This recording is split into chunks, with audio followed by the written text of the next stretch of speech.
just a bloke in a bar.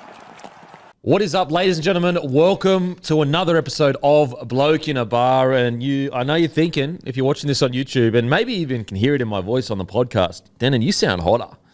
And look, could I get hotter than last week? No, that's technically, physically not possible. Yet Guru's hat has somehow made me hotter.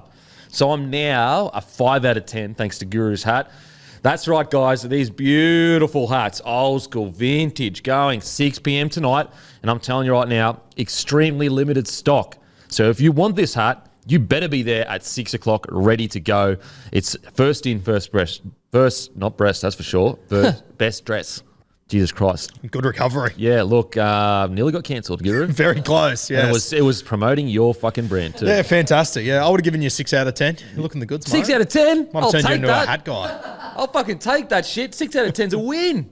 I'll fucking take that every day of the week. I'm going to tell the missus I need to fucking get treated a little bit better. I'm a 6 out of 10 now. Rugbyleagueguru.com.au, 6 p.m. tonight.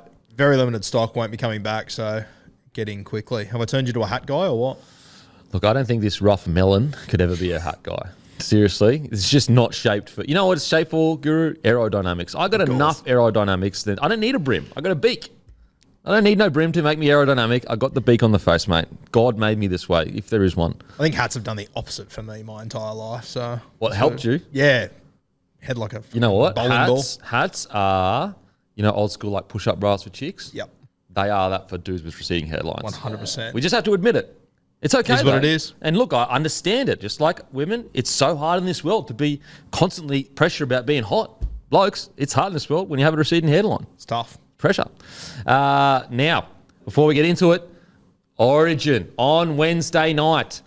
Make sure to grab your tickets, guys. It's actually got word this morning from the NRL. It's actually nearly sold out. Wow. Which is surprising to me, if I'm being honest. In regards to, I thought that the New South Wales fans would be a bit like, but I think everyone is feeling the tension rise because so much is on the line. It's okay, look, yes, the series has already been won by Queensland, but there are so many questions for New South Wales. Is Bradman Best going to break out and become an Origin, folklore almost for New South Wales because he's been picked out of nowhere and he has that aggressive nature and he's talked before the game and talked about punching on with Queenslanders, the stuff we love. Obviously, we don't do that on the game. We can't do that in the game, but let's just say there might be some old school fireworks in the game. And for Queensland, I think Queenslanders are understanding how hard this whitewash is to get when they go back and they look at the 8 in a row side, only got it once. On top of all of that, could you imagine Billy Slater gets a whitewash in this would be his 6th ever game coached. Imagine being around for that at the ground, to see Billy walking around the ground after he's just completed history. Because surely that would be the quickest race to a whitewash maybe ever. Second year coaching. If it's not, it would only be second. Yeah, so second or something like that. Yeah. So make sure to grab your tickets. Head to nrl.com/tickets. Grab them before they sell out because they are genuinely nearly sold out, guys. This is going to be, I honestly reckon, this is going to be a match to remember. And as I said, let's just call it, sometimes you can use words to make them mean other things that you're not supposed to say. Old school fireworks. I will be keeping a very close eye on the old school fireworks when Corey Horsburgh steps onto the field. Yeah. And one Bradman Best gets a sniff of the big fella on there. So old school fireworks may happen. Now, you can interpret that the way you want. Could just be good old-fashioned tough footy. However you want to interpret it. But get down to the game. It's going to be absolutely fantastic. Also, look, I'm sure you saw it over the weekend, guys. Try July. Sportsbet donating $5. Jesus Christ. That's, look, I think we can go a bit higher than that. $5K for every try celebrations for Daniel Anderson and Nathan Stapleton. We all know, unfortunately, the events both people, Daniel Anderson, obviously the injury whilst surfing, I'm pretty sure. Nathan Stapleton got injured while playing footy. I think was it bush footy? Yeah, I think it was, yeah. Yeah. So both those guys need all our support as a rugby league community, guys. But what was our favourite this week? Brought to you by our absolute legends over at Sportsbet. Favourite this week, Gurino, speak to me. And you're not allowed to say Canberra because that's mine. Yeah, I thought it would have been. I thoroughly enjoyed Jermaine Osako teeing off yesterday. That was pretty cool. I love that. I backed that. It's funny, I remember years ago, Kempy, speaking about try celebrations, I was in that exact same corner when Wendell Saylor in the Indigenous All-Stars game got out the didgeridoo. You can actually, if you look closely, you can actually see me in the background. I was about 5 metres away. Great celebration. Looking at the rookies in that Indigenous side going, Who's fucking on here? Who's going to be something? I'll tell you, that night I was sitting there and guess who was sitting in front of me? The Soward family. So I sat there with Sowar's mum and I was bragging to her that I picked him out of nowhere. And I'll give you the hot tip who couldn't have cared less. Soward's mum. Yeah, because she's like... Had no time for me. She's like, literally birthed him. So if there's anyone that knows he could have been anything, it's the person that made him. Matty, what was your favourite? I actually can't split two. I'm not going to say the Raiders one. I like Connolly Lemuelu's one where he did the... I mean, was it the worm or was it just a dolphin out of water? Look, put it this way, it's very stiff worm. Needs to work on. It needs to stretch the hip flexors. That's what it needs to do. I love that one, but my favourite was probably Blake Wilson's one. It was a simple celebration. It was just the lawnmower, but I loved it because it was his first try. Yeah. Like, just so, obviously it's for a great cause, but to throw it out on your first trial, first or second trial, whatever it was, I thought that was fantastic. How good was the still shot of Jared Wallace that came out? I was about to say, Jared Wallace is like, what was he eating? A corn? So good. Eating a corn or something? Corn on the cob? That's what they call it, corn on the cob. Wilson was great because it was like such a simple try celebration that's been around forever. I think that celebration was invented before rugby league was invented. That's how old it is. So it was like a throwback to like, look, you don't need to mix it up. You don't need to go too crazy. Sometimes things are tried and true, and a lawnmower never disappoints. Obviously, mine was the Raiders boys. And just the touches of class in it as well. You had the Pommy. Oh, you're not allowed to say that anymore. Apologies. Englishman. I can't believe... Like, I've never been pulled up by an Englishman by call it, say, hey, he's a Pom. Anyway, apologies, any Englishmen listening. If we're being honest, I'm sure Englishmen are like, you know what, doesn't really offend us, but whatever. Yeah, it seems to be only Instagram that pulls me Yeah, up. okay. So, but anyway, just so I don't get cancelled, apologies, that slipped out. Englishman. The great Elliot Whitehead getting bowled out. That's what you call attention to detail. That's what you call just a beautiful piece of art. And it got so much traction. Piers Morgan, a famous analysis. But you know what I reckon? I reckon he knows that he's almost been called to say something pissy, if you know what I'm saying. Do you think he really gives a shit?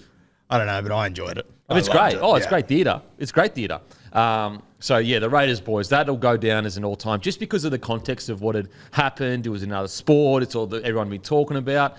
I love to. Ricky Stewart spoke about it after the game. Did you hear him talk about it? And he sort of just said, they asked him about it, and he sort of said, I knew the boys were sort of talking about it. And I love that Ricky just said, you'd expect old school coaches to go, no, try so I don't care about the money, but he just meant it's for a good cause. Go for it. Yeah, and that's what I love about Try July is that most old school coaches, including when I was playing, were like, mate, if you get up and disrespect the opponent like that, you're a Derek. And also, it comes back to bite you.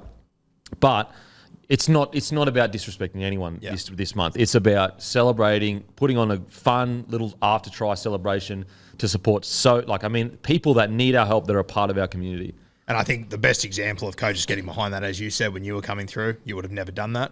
Coached by Wayne, his Dolphins yesterday, getting right into it. Love to see it. Man, when I was coming through, even grabbing your badge like that was frowned upon. Yeah. I got sprayed for doing that, and it was purely in the moment. I didn't plan it or whatever.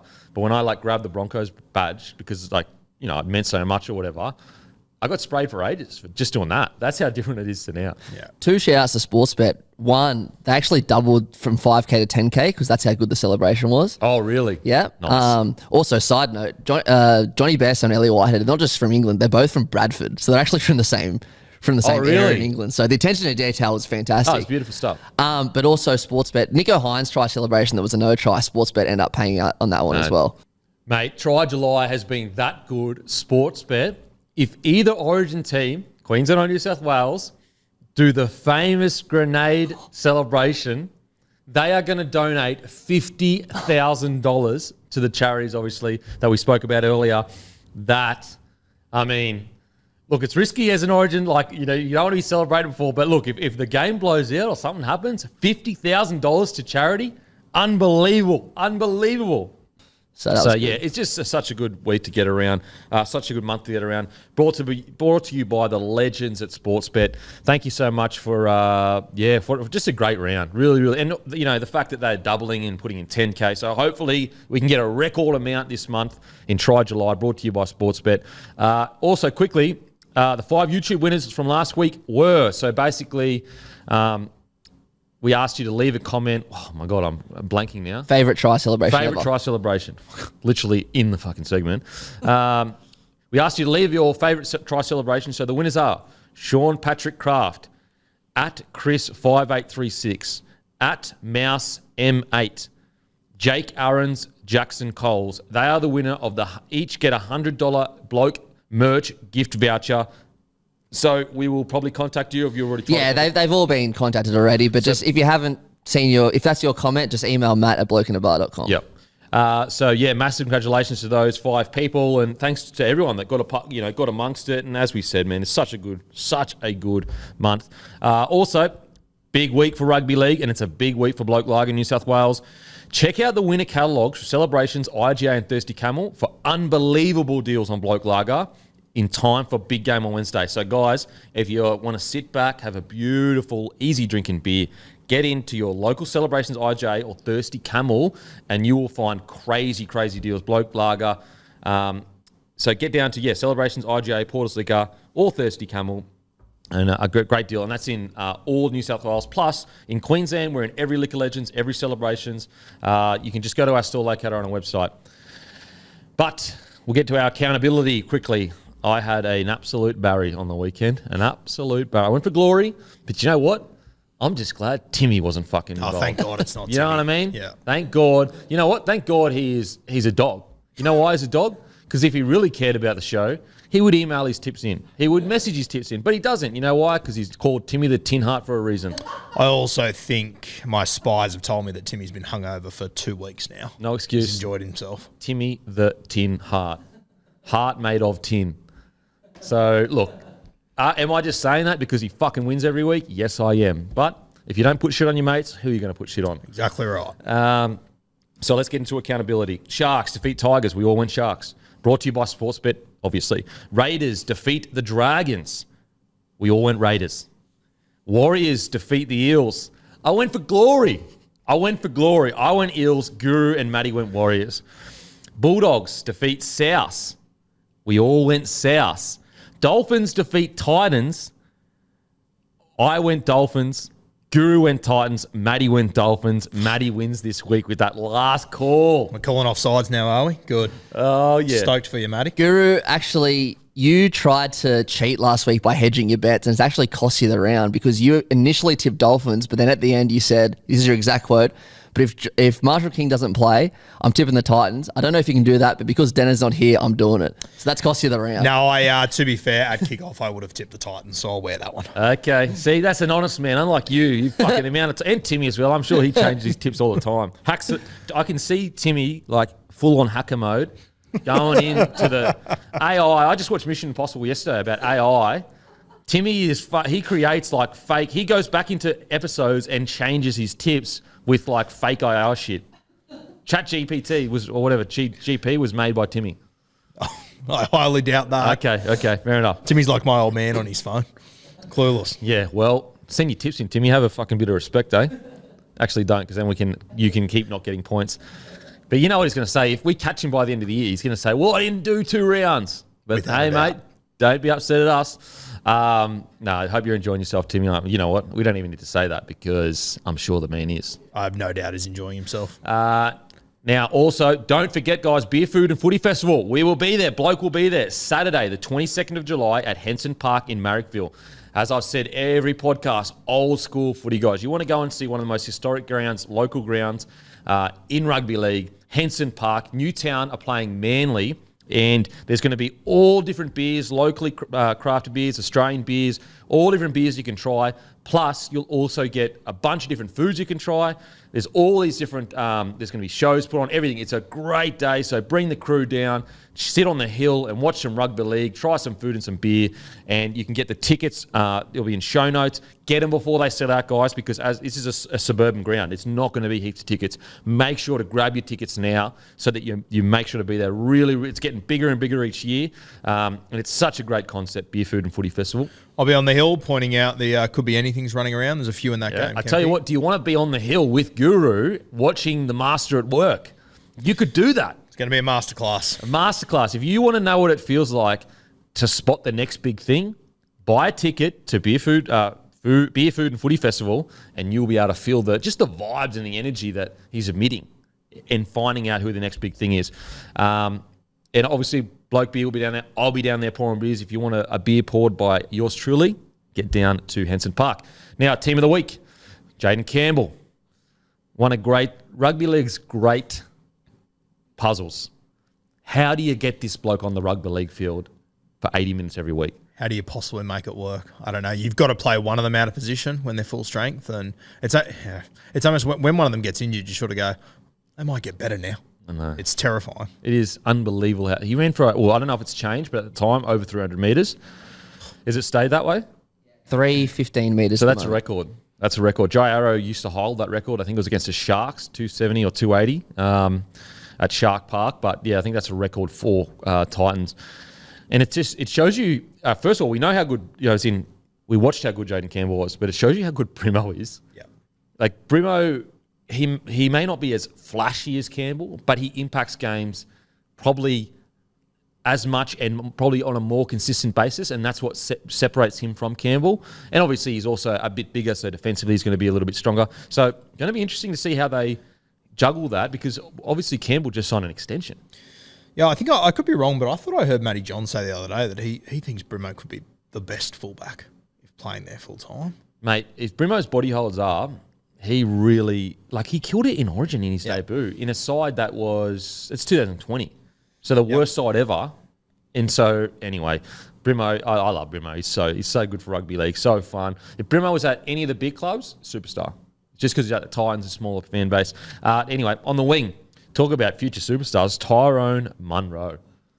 Wow, we'll get to it to the game, but and we'll talk about all the good, the flashy things, we're seeing that, but it's actually the other stuff that you can make the argument, some of his predecessors weren't as safe thinking as he is, which is scary. Definitely weren't. Yeah. Tyrone Munro on the wing, Matt Timoko, 3, Talakai 4, Blake Wilson 5, Matty Burden at 6. Geez, that's got to hurt as a New South Wales fan. Yep, add it to the list. Add it to the list. He didn't forget to play good. No. He just got put in his normal... Anyway. I could probably come up with a plan for Burton too. But anyway. Toby Sexton at 7. Adam Fenor Blake at 8. Brayley. Does Brayley listen to the podcast? So, I feel like he must, because he is just getting better and better and better. I mean, to be honest, why the fuck would a podcast have anything to do with form? But let's just pretend it is. Tarpanet at 10. Barnett, and it's so sweet. You know what? As a father-to-be, seeing the big fella rock the child, now I get it. I get it. Before I didn't get it. Guru, I didn't get it. I was just a selfish man, just worried about myself. And now I get it. Barnett at 11. Bromwich at 12. Harris at 13. That's Tohu Harris. Luke Metcalf. Oh, could be anything. 15. Zach Lomax. Wow. I mean, if he brings that energy at fullback every week, you keep him there. Jackson Ford at 16, and Tallis Duncan with question marks because Matty's a biased piece of shit. No, Tallis Duncan was outstanding on the weekend. Hungriest player this week, brought to you by Menulog. Matty Burton. Okay, so when you use the code Burton, you get free delivery when you spend $15 or more. Thanks, everyone. Everyone is fully engaged with this. We're getting great feedback from Menulog, so thank you so much to the community for using this, because the more people that use it, the longer-term deals we can sign, which make this podcast much safer in regards to finances, everything. So it's really important to make our partners happy. So the more the community can support the people that we talk about, the better it is for everyone involved. Guru, Timmy, Matty, myself, the other boys, everyone. So thank you, everyone. So use code Burton for free delivery on Menulog when you spend $15 dues or more. What were the odds of the Canterbury Bulldogs halves pairing getting in Team of the Week the same week throughout the year? How good? And Matty Burton, we'll talk about it soon. Huge performance from him, but so much credit to the halfback for freeing him up. Yep, absolutely. And I was a bit surprised with the commentary in regards to them being surprised that Sexton could play like this. I feel like if you've watched the Titans, you know he can do this. He's done it plenty of times for the Titans. It was just the consistency. And also, I do feel like Sexton was a little bit of a scapegoat of players around him. Put it this way, I feel like if he was given an opportunity with Foran, he would be going similar-ish to Tanner Boyd. It's just how things worked out that Tanner finished the season okay at the end of last year. For sure, and without being I told you so, we said at the start of last season, Titans, they've hedged all their bets and they've gone young. It's going to be very hard for them to be able to produce the results they want without a mature head in the halves. And I think Sexton, he was the scapegoat of that, 100%. And I think the thing with Sexton is he doesn't have. He's not the sort of player that he's going to be the guy. You want to pair him with the guy, and then he can guide you around a park for sure. We'll get to the Bulldogs. There's a lot to talk about there. Anyway, let's get into some of the biggest news over the weekend. So, obviously, last week, RLPA came out and said we are boycotting media engagements. I think it's on game day, pretty much around game time. Like, the details of it are, it's quite detailed, but pretty much on game day and around the weekend of rugby league. Anyway, so my biggest issue with both sides, the NRL and RLPA, was clarity. I just didn't know what was the sticking point that made such a drastic point, a hard thing for them to come to the table. Anyway, so basically the RLPA since have released basically a statement. So you can go to rlpa.com.au and it will tell you exactly the players' concerns. And then you can go to NRL as well when the NRL made their statement, and then you can make the decision for yourself. So that's first and foremost, guys. As a fan, you have the right to make the decision for yourself, but this is just information that, is in front of us right now. Now, obviously, we'll give our opinions on the situation. So last week, I was a bit like, I reckon this is a pretty harsh stance by the RLPA. After seeing their reasons, I'm much more understanding as to why they are a bit frustrated with the NRL. And so basically, they've put up a fact. Is this all about money? No, we have not asked for a single dollar more from the NRL since 2022. So that money has been agreed to since December last year. And basically, the setup of the deal is this. About 8 years ago or whatever, the NRL and the players agreed to a revenue share agreement. So rather than the NRL going, we will pay you, we'll just use a random, we'll pay you $50 million a year, random number. They go, instead of giving you just this hard and fast number, we'll make you a partner in the game and you will share a percentage of the revenue. So if the game makes, X amount, you get a percentage of that X amount. If the game loses X amount, then, obviously you lose as well. So it's almost like a partnership. And so they're in this position now where their concerns are the fact that the NRL are trying to tell them how to spend that share of revenue, which I can understand to a degree. Anyway, why did the players take action? After 20 months of negotiation, the NRL responded to the players' settlement proposal with 100 drastic changes, and it was a take it or leave it offer, effectively halting negotiations. The players were left with little choice but to take action and get the NRL back to negotiation table. The intent of the action is that the RLPA and NRL must agree to recommence negotiations. So the intent of the action is to get the NRL back to the table. Are the RLPA against expansion? No. Basically, one of the big sticking points is the NRL want to be able to extend the season by 2 games without the permission of the players. And the players are saying, we're not against extending the season or expansion, but we want it in writing that we at least get a say as to whether the season is extended. So the NRL said anything over 2 games, we have to ask the players, but anything 2 or under, we don't. And I can understand where the players are coming from with this because 2 games isn't nothing. That's 2 more weeks of work. So, and I know a lot of people sitting there going, oh, well, our boss always makes us work longer hours. Well, they don't, you still have rights. Like, as a worker, if you work 40 hours a week or the minimum threshold and your boss says, I need you to work, 50 or whatever, obviously as a team player, you should try to, if your boss needs you, you help out or whatever. But at the same time, you shouldn't be forced to work those hours. It's a conversation of well, sorry, mate, I've got this on, whatever.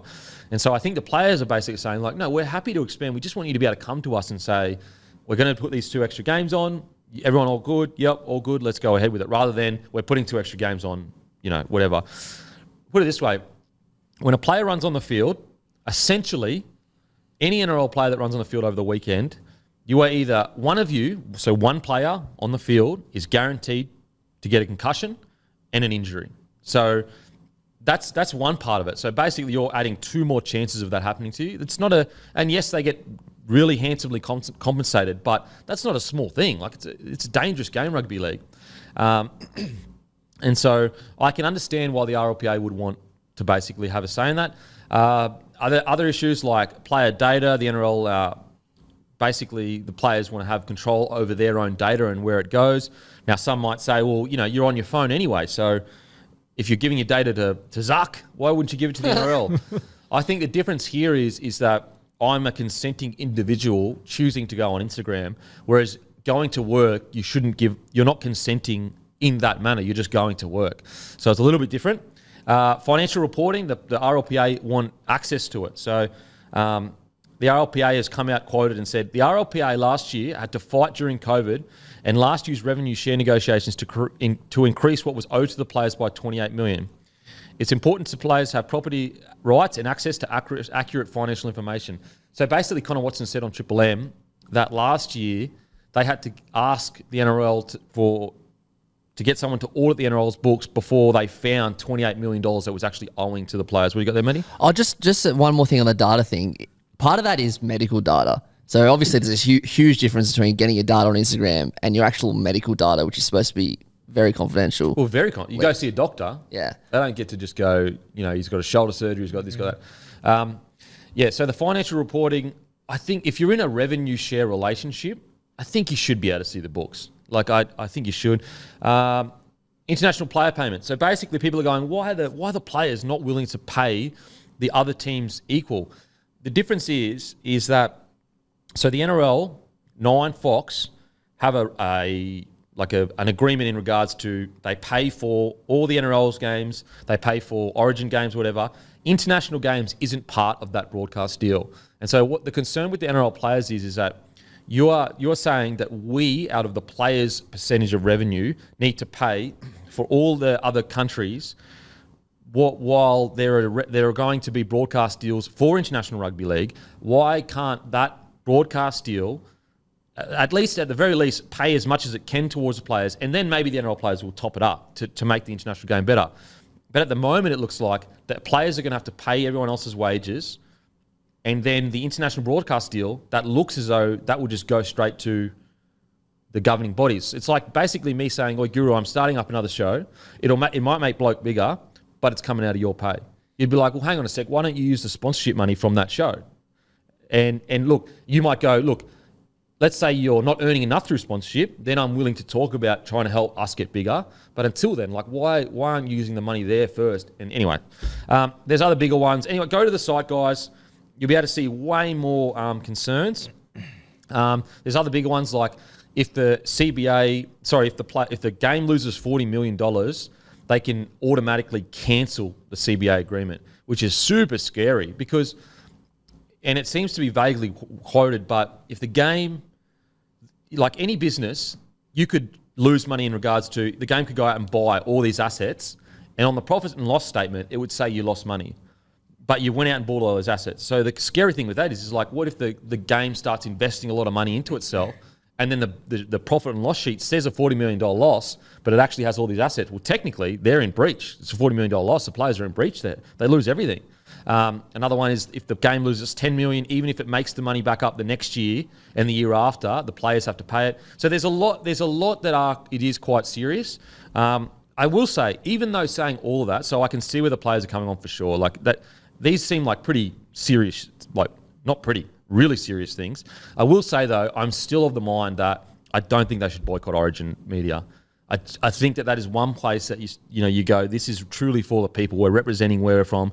Yes, this is a way to send a message, but I don't feel the fans are getting punished at the moment to that much. Like, yeah, they miss some half out. I do think the fans will be punished if they don't get to experience Origin once a year. Yeah, and I mean, we have got a lot of debutants and whatnot. I imagine, just throwing to Matty, I'm sure you'd be stoked to hear from Keon this week, for example. Absolutely. And that's just one of 16 clubs. Like, imagine AJ Brimson scores the match winner for Queensland. Like, firstly, all of Queensland, but imagine all the Titans fans that want to hear from him. So, yeah, I'm with you on that one.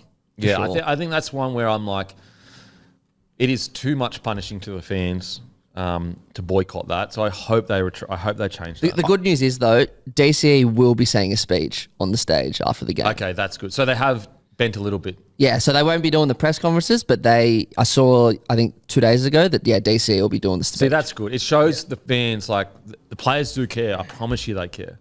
Yeah, and that was something I hadn't even considered until I sat down with you the other day, that there would be a shield handed over with nothing. Yeah, that's unfair on the fans. Yeah, and I think if DCE is going to say something, geez, that tells you fans something, but the players aren't. assholes like they're being painted to be. Yeah. So look, the thing is like from a purely business perspective, like let's look at the NRL's perspective here. We'll take the emotion out of the person perspective. If the NRL got this deal through, and we came out next year and the NRL had made the most profit ever by a mile, we'd all be sitting here rapping the NRL. We'd all be saying, you know, the game has been struggling for so long. We haven't been financially managed really well. Now we've got all this money to buy assets, to invest in the game. And so that's where I go, you can understand where the NRL are coming from. We've never been in a position where like, look at the AFL. They're in such a strong position. And what's ironic is the RLPA, also the Players Association for the AFL actually have an even crazier deal than NRL. But anyway, that's beside the point. The AFL did such smart, they bought the Marvel Stadium or whatever it's Marvel Stadium, is it? Anyway, they bought it. They own that, the AFL, as an asset, which is like, it puts them in a crazy strong position. And we need to do that as a game. So from the NRL's perspective, if that is their intention of, this is why we're looking to try and claw back some money as much as we can because we want to reinvest it, then I can see, even though some of this like player data and stuff, that has nothing to do with money, that's more just like, surely the players should have control of that. So that's the perspective the NRL are coming from. We want to have, I think anyway, we want to finally be able to get the game with a bunch of money in the bank so we can buy some assets. I just think there's got to be a middle ground. I really do. And so I can understand where the players are coming from. I really can. It's just, we just got to find a way to take care of those ones that aren't about money, but also if the NRL, I don't know, maybe they have spoken about it heaps of times, but if the NRL came out and said, the reason why we're doing this is because if we make $50 million extra, we're going to buy this, and this property, then I think fans would be like, well, that's a reasonable stance to take. And mate, from a fan perspective for me who, you know, like it's only in the last few days that I feel like I've started to have a genuine understanding of what's actually going on here. Yeah. It has just been so vague and such a guessing game. And I think as fans, it's very hard when the media is portraying the players as greedy and whatnot. And it's all you really hear. Like, I wish the RLPA would have put this out 2 months ago. I know, bro. I even like you have a look at the Instagram. Like I remember a few months ago, the boys all put up the teal tile and everything. Yeah. Jeez, if you would have had another 4 slides with this information on it, it changes everything. Yeah, it's very, very. If you had a leader from each club that just got on, literally held their phone like this and explained the situation or different aspects of it, makes such a difference. Yeah, it really would. It really would. Like it's all good and well to hear Clint Newton coming out and talk all the time, but we want to hear from the players. Yeah, and so Connor Watson has come on and to Triple M. He's talked about it. Aaron Woods has talked about it. So hopefully they can find a middle ground. Because as I said, when you look at the history of rugby league, you can understand why the NRL is being aggressive in regards to trying to keep money to invest it, because we haven't been good as a game. We've left ourselves in a position where we were, during COVID, we left ourselves in a really vulnerable position. So we need to find a way to not do that again. And I think that's where the NRL is coming from. But I definitely get where the players are coming from. Some of these aren't even, put it this way, as we said, the money has been the same since 2022, December. So it's no longer about money. It's just more about where it's spent, players' rights, all that kind of stuff. For me, I can see points for both arguments, but one major thing that has me in team RLPA at the moment is that from all reports and everything that I can read in their FAQs, they're really, really pushing for this independent mediator. And Connor Watson's interview on Triple M when he says, you know, he was quoted saying, if you give the NRL any grey area, they'll take it. So from that perspective, if there's 100 discrepancies, an independent mediator is the obvious way to go. Like, what my question is, why haven't the NRL agreed to something like that? So that's one thing that does put me in team RLPA. The other thing is, like, just going through the NRL media release and then going through the RLPA one. Like, for example, the NRL one states, obviously they want the positive spin. They're like, player pay minimum wage will be progressively increased to $150K by 2025 or 2027 or something. But then the RLPA statement says that the NRL want to reduce the minimum wage this year from $130 to $120. So that's quite confusing as well. So that's one thing I'm a bit unclear on. But yeah, as I said, the independent mediator, if the RLPA are pushing for it, then it says to me that, you know, they've got nothing to hide or whatever. So that puts me on their side a little bit. Yeah, it's seeing these things, there's definitely points in here where I'm like, you know what, the players definitely should stand up. Let's just hope it gets sorted. Really hope it gets sorted. I will say, like, you got to respect the boys staying together and trying to get a better future for the players. So yeah, hopefully they can sort it out. The thing with this is, like, both sides have different interests. We've spoken about this quite a few times. The NRL are trying to make as much profit as possible, so that, as I said, in a year's, let's say this deal went through, and a year's time later, they made record profits. Everyone would be saying, how good's this? How great's that? So it's, yeah, you can see the intention behind both, but independent mediator, I think that's probably just going to be the only way. Now, some will say there's been 2 mediators so far. There's been one that was hired by the NRL, then another guy. Apologies, I don't know what their names were. But an independent, like, industrial one, where it's in, like, an industry one, I think that's probably just going to be the best direction moving forward. In regards to, like, where they spend the money, I can understand the NRL wanting to have a bit of a say as to the player hardship funds and that, like, at least a little bit of a say. Yes, it is the NRL players' money because that's their revenue share for sure, but I think that you've got to meet them halfway in regards to where the money is spent. So hopefully they sort it out. Because the game, it's in such a good spot. It's such a good spot right now. The footy is entertaining. You know, the matches are great. Like, you have to give the NRL credit for the game now being the most viewed sport in the country. This last 12 months has been record revenue generated by the game. So the game is doing so many things right. So let's hope that we can just meet in the middle somewhere, and the boys and girls can get taken care of in regards to their concerns. But the good thing is the players of the future, they're getting taken care of. For example, the 2003, when the Girdler situation happened, he didn't win the Dally M because they boycotted it. That boycott actually got them their first ever CBA. Yeah, right. And so, like, you know, players before you have fought for, you know, they've gone through stuff as well. Like, think about the sacrifice Girdler. Craig Gower, sorry. Yeah. Girdler, Gower. Both Penrith. Gower. Think about the sacrifice Gower made so that these players today, and myself, got a CBA. Did I say Girdler the first time as well? Sorry. I'm thinking Craig of Girdler Gower. because he was speaking to Riccio on Triple M, and Newton brought that up. Anyway, Gower. That's a huge sacrifice that a lot of players may not even be aware of. But he sacrificed that Dally M medal for the position that these players are in today, which is pretty incredible. Doesn't get enough, I guess, appreciation. Anything else, boys? I think that's all from me, mate. Yep. So, as I said, listeners, go to NRL.com, go to RLPA, make your own mind up. You're a fan, you're a paying fan, you have every right to have your own opinion on this and decide what you want to decide on it. You know, this is just my opinion, just Guru's and just Matty's. Make your own mind up. That's the best way to approach it, in my opinion. Now, let's get into the good stuff. Get that out of the way. Let's get into some Origin chat.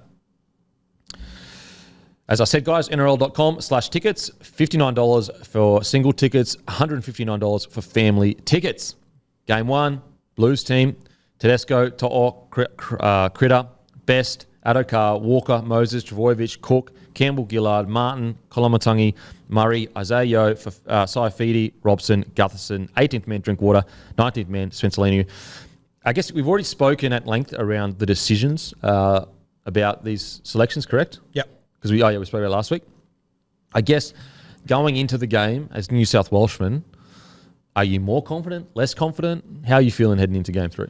As much as I don't completely agree with the squad, I think it is a good team that he's put together. I'm not quite sure what the direction is, but we've just got more to play for here. That's what does get me confident, that we've got more to play for. There are guys there that are looking that have opportunities to show what they can do. Young guys, but there's also older guys too. Like, Teddy needs to have a big game here. No doubt in that. I think Cam Murray would be looking at this going, this is my opportunity to lock down this 13 jersey. And if I'm Isaiah Yeo, I'm going, I need to fight my way back into. He's got my jersey. So I think there's a lot of things, and you've got Keon making his debut, which I cannot wait to see. I'm so excited to see him play some Origin footy. RCG, who's come back into the side. Gerbo, who's come back into the side. So I think there's plenty to watch here. I think that I can't work out what's going on with our bench, and I wonder if, even off the back of Freddie's comments the other day about no plan for Gutho, I wonder if the plan is bring Spencer Leniu in. So, can we read? Have you got that quote here? Anyway, so Freddie was basically quoted. He doesn't have a plan for Gutho off the bench for Game 3. Which, yeah, you know, I probably I disagree with that. I'm surprised that, you know, you would go into a Game 3 with a guy on the bench essentially just waiting to see how the game unfolds. Rather than, you know, it seems like Queensland's selections are, we've got a game plan, we're gonna play towards that game plan, rather than, now, to be fair, it hasn't worked in this series, but sometimes playing a more defensive mindset actually does work. If you know what I mean. Like, let's say a centre goes down for both teams and one team has an outside back to defend and one doesn't, and that's what wins them the game. But, Matty, what's the exact quote? The quote is, this is from Brad Fittler, in nearly most games, we've had an injury in the outside backs. So Gutho, covers anywhere from 5'8" to fullback, but I haven't got a plan for him. See, for me, like when I read that, if you're going to pick Gutho as what it sounds like is just coverage if there's an injury, she's like, I would have seriously considered looking at like a Dylan Walker, who can come in and cover nearly all those spots, but you can also just chuck him on in the middle and use his leg speed. I just think Gutho is a weirdly specific pick to have there, in my opinion. Yeah. I think maybe what got Gutho across the line is the energy he brings to camp and the vibe. Which is fair. Yep. Which is fair. I agree with you. What's crazy is I still would have gone with Burton. I still would have gone with Burton 100%. Because he's a Dally M centre. We know he can play 6. He's actually played a little bit of 7, not that well, but I mean, he's played it. Could play wing at a pinch, could play fullback. And I mean, does it make you wonder, Kempy, if the teams were picked today instead of last Monday? Is Matt Burton in off his game yesterday? Yeah. You know, you don't want to. I know. Yeah. It's tough, but I mean, he was in the system last year. I think it was you or someone was talking about last week. I was listening to Matt, a really good point. Like, he went up to Suncorp last year, got in that stink. It just showed Queensland no respect. Is that you? Yeah, I thought that was a really good point. Whatever. Not a bad take. No one likes to give me any appreciation for my great takes. Not your best, not your worst. It was fine though. But I think that's a fantastic point, and I can't believe he isn't at centre, 5'8", or on the bench. And I get Cody Walker's had a fantastic season. But if I'm looking down the path of where the direction the New South Wales Blues are going, I probably don't have Cody Walker in that picture. I have Matt Burton definitely in that picture somewhere. It's just odd selections because I don't understand which direction we're sort of going. And if we are picking a team to win this exact game, I'd have a plan for all my players. Yeah. Yeah. The Burton one was surprised. Like, I know I'm biased and I'm super biased, but like, you almost go, okay, do I select players that the opposition respect the fuck out of? And Burton is a guy like that. Like, all Queensland respect the fuck out of Burton because even though, like, Gagai is not a small bloke, he is a scary, strong bloke. Like, and he's an Origin legend. Even though, you know, Gagai looked like he was winning it and Burton, you know, didn't look like Tim Zoo out there. It's not about that. It's about the fact that he was in Suncorp ready to go. Like, he was ready to fucking throw down with an Origin legend. That's where you got as a Queenslander, you're nothing but respect. Like, nothing but respect. And he played well. That's like one man of the match in game. Anyway, we've been over this. Apologies, guys, listening. Matty, were you going to say something? Oh, I was just going to go back to the plans for the future. I've actually got a pretty strong opinion on Clint Gutherson when it comes to Origin, and feel free to disagree. But I actually think that, and this doesn't help for winning Game 3 because not having a plan probably not ideal. But I think if Teddy doesn't play Game 1 next year, Clint Gutherson is quite easily my number one contender to be the Blues fullback. So it doesn't help for winning this particular game, but if I'm looking for the future, like, he's obviously not the best of the lot. Like, you'd have Trell probably, but Trell's probably the best centre in the world as well, and Turbo, we're not sure. And I reckon he's just above when it comes to Origin, Drinkwater, and Dylan Edwards. So I guess that's one, for me, that's one positive for Clint Gutherson. Yeah, I don't think if I was picking a fullback for next year and it wasn't Teddy, I don't think I'd have Gutho in my top 3 right now. Yeah, I'd have Gutho in contention. I really would. Just like, his ball playing's really good. He's the fittest bloke on the field most occasions, and obviously Origin's all about fitness. So I would have him definitely in the conversation because the concern, I guess, with Drinkwater is probably his defence. And Gutho is defensively probably the best fullback in the game. You reckon? Yeah. He's up there. Yep. Who would yours be, Guru? Well, I would be, if you've got Latrell or Turbo fit, I would be going with one of them at fullback for sure. I know he can't seem to buy a bait into the team at the moment, but even like Hines, I would love to see him at one. He's a fantastic halfback, don't get me wrong, but we've seen him play fullback and he is unreal there as well. So maybe me saying Gutho wouldn't be in my top three was harsh, but I would definitely have Latrell and Turbo before him 100%. Yeah, fair. I'm just saying, as Dennis said, like his effort on effort and his work rate combined with what we know he can do, combined with his defence, I think he's pretty well made for Origin. And obviously, as I said, he's not as good as Latrell, but for me, Latrell's the best centre in the world. You might as well just have him there if you can have them both. But that's just my opinion. So would we have Gutho in front of Dill Edwards, for example? The Dill Edwards has the fucking curse of being a similar player to Teddy. Yep. And so he has every chance of going in there and killing it. But at the same time, he's cursed by, Teddy's this kind of player. All of these things are stacked against Dylan Edwards. Okay, so he's similar to Teddy. Reece Walsh is on the other side killing it. KP on the other side was killing it. And so all of the idea of having a ball-playing fullback that can skin you constantly with, incredible timing and passing, like, it's so unfair on Edwards because he's been the form fullback essentially of the last, 2 years minimum? Yep. So, then you go, okay, well, guys, you always talk about Origin players, guys that would just thrive in that arena. Like Dylan Edwards is that guy. He played a grand final with a broken foot. Yeah, and it's why, like, if you think about this team right now, if Ryan Pappenhausen was available, we would have the last two Clive Churchill medalists and the reigning Dally M player not picking, and Jack Whiten that we weren't going to pick either. Yeah. Like So I think Dylan Edwards definitely should be in the conversation. Like he should be, but it just depends on. You need to have a specific game plan because then you know who to pick for it. Whereas I think at the moment, New South Wales, they're picking, but they're not picking for a game plan. They're just picking kind of like, okay, this guy's playing really well in this position. This guy's playing really, I'm probably, I'm sure a lot of thought does go into selection, but outside looking in, it doesn't seem like it being, that's a bit unfair because you did pick a lot of Penrith players and it seemed like you were playing the Penrith style. So, maybe that's the game plan, but I think that like with Dylan Edwards, if you do that, then you better have a 6 and 7 that can put points on. And unfortunately for this series, 6s and 7 haven't been able to put points on. That's right as well. I look back to game 2. Nathan Cleary was out. Freddie had a decision to make. He went with Mitch Moses. He also had a decision to make. Who's he go at 5'8"? Back Jerome Luai in, and now that we're trying to win this game, apparently, Cody Walker's your guy. Like I just find it strange that Freddie's not looking to the future with a Matt Burton in this game, but in game 2 when it was on the line, he still went with Jerome Luai over Cody Walker. Yeah, I'm all for us trying to win this game because we should be trying to avoid the whitewash and put some pride back in this jersey. But I also just think I am further away right now than I ever have been from predicting our spine for game 1 next year.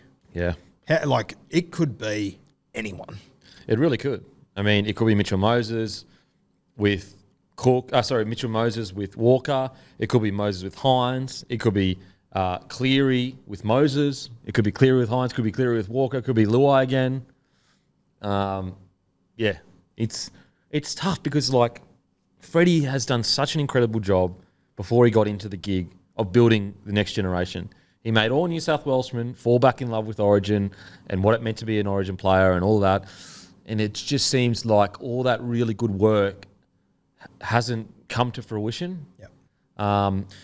And just, again, some of these game plan selections, I would love to hear Freddie's explanation as to why he went, with this player or that player, because I'm sure they've got good reasons. I personally obviously disagree with some of the selections. But it's like, and I agree with you, he did so well in the pathways, but then all these blokes, he's like so many of these guys he's brought through the pathways, he's given an opportunity, gone, nah, you're not the one, I'm moving on. Yeah, and that's where I said to Matty the other day, and I don't know, maybe it's over the top, but if I was coaching New South Wales next year, if they move away from Freddie, they go somewhere else, I think whoever that coach is, I think you have to have a meeting with the 80 dudes that are in contention and say, hey, we're starting again. I don't care if you've played one game, 13 minutes, whatever, and been brushed. We're starting again. I think also that whoever is the coach next year, whether it is Freddie or not, they need to have a really clear criteria for who gets selected. I think, like, at the moment, when I see these teams get selected, I'm like, what's the criteria? Like, what are the points on the page? What is the checkbox that you go through and go, this is a guy that suits the jersey and suits my game plan? And I reckon if you went around to each of the Queensland Maroons on Wednesday night and said, why are you in this side? They'd be able to tell you what it takes to be a Queenslander. Like, I think at the moment we're lacking a lot of identity, and that'll be part of my meeting with these guys. I would have, this is what it takes to be a New South Welshman. You need to tick these boxes. You need to be doing these things. And if you're not doing those, you're not going to be in the side. You know what it takes now. Perfect example, the 9 with Billy. He literally called him and said, mate, your form hasn't been good. You need to show us that you deserve to be in this jersey. What does Nanai do? Comes out and absolutely fucking turns a comp on its head. Yeah. I mean, I remember at the start of this Origin series, I was sitting there naming my Queensland Simon, egg all over my face, but I was going, is Lindsay Collins going to be in my side? And now I'm going, he'd be my first choice Kangaroos front row. He might fucking win player of the series as a He front should row. win player of the series. Another guy, look at Fafita. I'm sure that he got a call from Billy Slater at the start of the year. And Billy Slater said, because I spoke to Fafita on the captain's run and just said, mate, like, you're keen to work your way back into Queensland. And of course he's going to say yes. Like, but it was the way he said yes. Like, it was, some people say, oh, I'm just going to worry about my club footy and then that will take care of it. No, Fafita was like, no, I really want to get back that jersey back and I want to get back into it. And so I reckon Billy called him at the start of the year and said, mate, if you want to be in this jersey, you need to do this. And he's playing like a Queenslander at club. And you reckon the things that Billy Slater said you need to do, are they get into dummy half and have huge highlights? No way. It's just the fundamental things which he has done this entire Origin series. He's been outstanding for us. He's been like, think about, would you ever get to a point where you would call Fafita a toiler? Like, the way that he has played in this Origin series has been exactly what you needed, but it's been closer to Felice Kafusi than what we're used to seeing from Fafita. It's closer to like a bloody, who's been someone, Dallas Johnson. Yeah. Like, maybe not making as much defensive tackle, but that just straight hard line running to get at field position so that they can hit short sides. It's very Tyson Frizzell. Yeah, just straight hard. Whereas that's like not even Fafita's game, but he's done it because he wants to be in the side. This is the best thing for his team. Yeah. So anyway, in regards to the Blues, that's why it's like really important that people get down there. I'll be down there for the TikTok for the NRL guys. So make sure to come say hi at the NRL TikTok venue. We're with Josh Mansour and Toby Rudolph.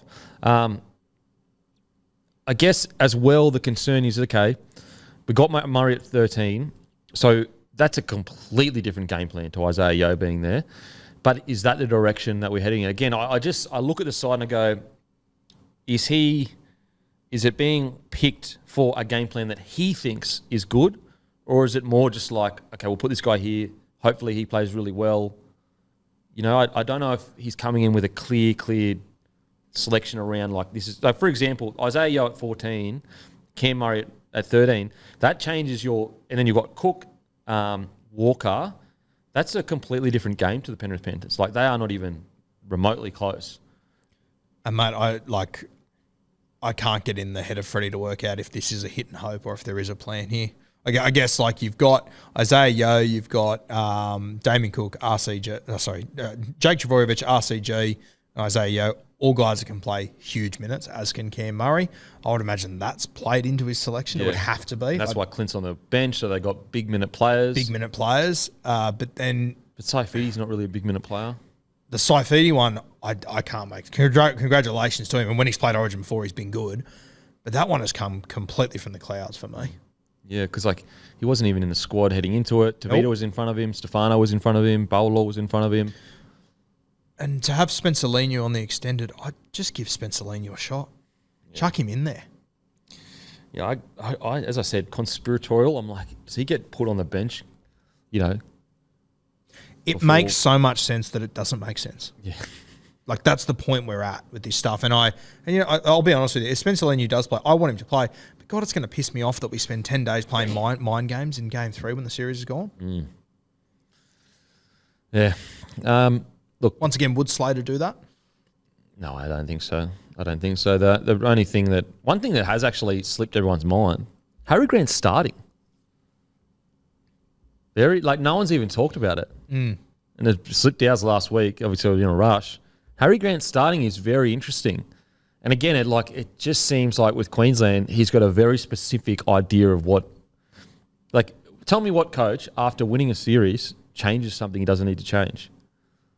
But, like, I think that it seems with Queensland that they got a very specific game plan for each game. Like, this is how we want to play. This is what I'm selecting.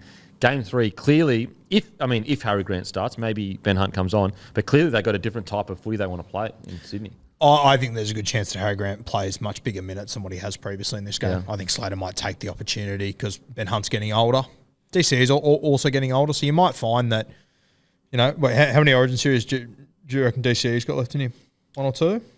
Minimum one. Minimum one. Let's say he has 1 to go. I do question if maybe they might take that opportunity just for a year to have Ben Hunt as the 7, potentially. So I reckon you'll see Harry Grant. I think this will be a little insight to what they expect for Harry Grant years to come. Because, it's fantastic to have 2 hookers when you've got arguably the 2 best hookers in rugby league. Won't always be that won't always be the way that it plays out. And I think eventually Queensland will move towards Harry Grant playing longer 60, minutes. 70, if not potentially 80 minutes. Every time Harry Grant has been named on the bench, he's played, and every time he's been named, the one time he's been named a hooker, he started. So, yeah, as history would say, I would say that he's definitely starting. Yeah, interesting, very interesting. Anyway, with the Blues side, yeah, I agree with you. I'm stoked for Keon. The only thing the concern I have, I guess, with these young guys coming in is, like, don't give them one game and then flick them. Like, Hudson Young now, I'm sure he's pissed off. And obviously, that being pissed off can turn into fire and make them a better player. Stefano, I'm sure he's a bit like, what do I got to do? And I feel really sorry for Stefano, and I'll be the first to say I wouldn't have picked him in the first place. But, I'd love to know the explanation he's been given, that his opportunity was to play a few minutes before halftime, a few minutes after, and your job's done. Thanks for coming. And he didn't play bad. He won the contract. He didn't play poorly. Yeah, I don't.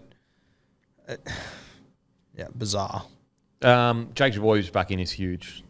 I really think that New South Wales have got to lean into Jake Trbojevic, and they have to a degree. He didn't get picked, and then they brought him in. But if you need a guy to show what it is to wear a Blues jersey, it's Jake Trbojevic. I think that they need to lean into Cam Murray. As I'd go as far to say as make Cam Murray the captain next year, because he's a guy that can bring back that what it means to be in a Blues jersey. So you got to give New South Wales credit in regards to. We have to remember Isaiah Yeo is the back-to-back premiership winning 13, and he's been in 3 grand finals in a row. It takes guts to go, we're going to put Cam Murray there for game 3. Very easy to go, look, let's just play it safe. We know Isaiah can get the job done.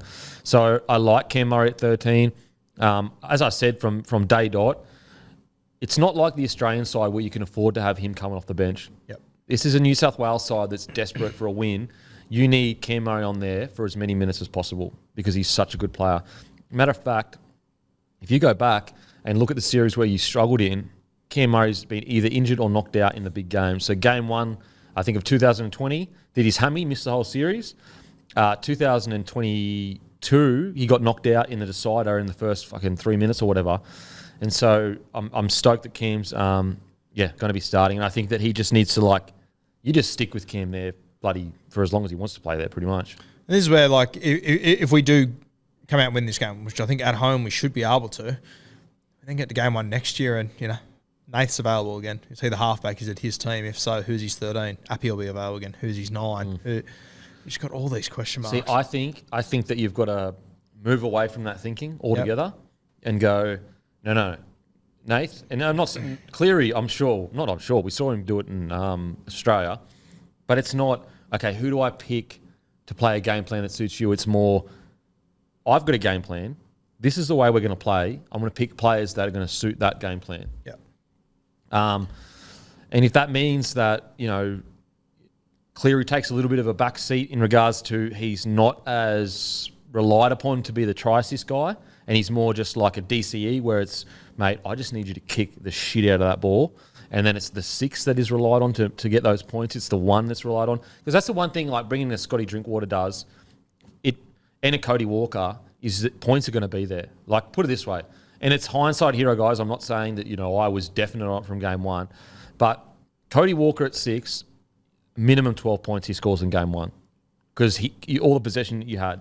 Now, again, I'm not saying that I would have he was in the mix for me, but I probably would have kept giving Luai that first shot. I'm just saying that going forward, you need to look at, okay, game 1, struggle to score points. Game 2, struggle to score points.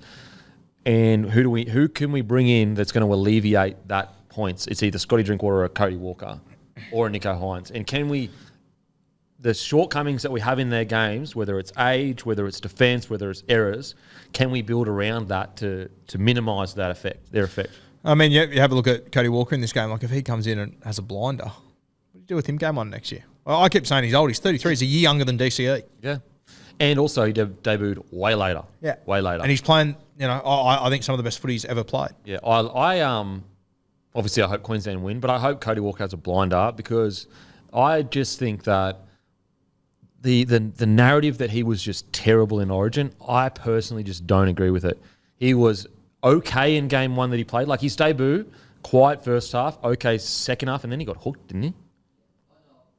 He got hooked. Game 2? Sorry. So didn't he get injured? He got hooked in his first game. Yeah. And then that's when Jack White went into 5'8". And then next time he came back, Kiri got hooked and he came on for him.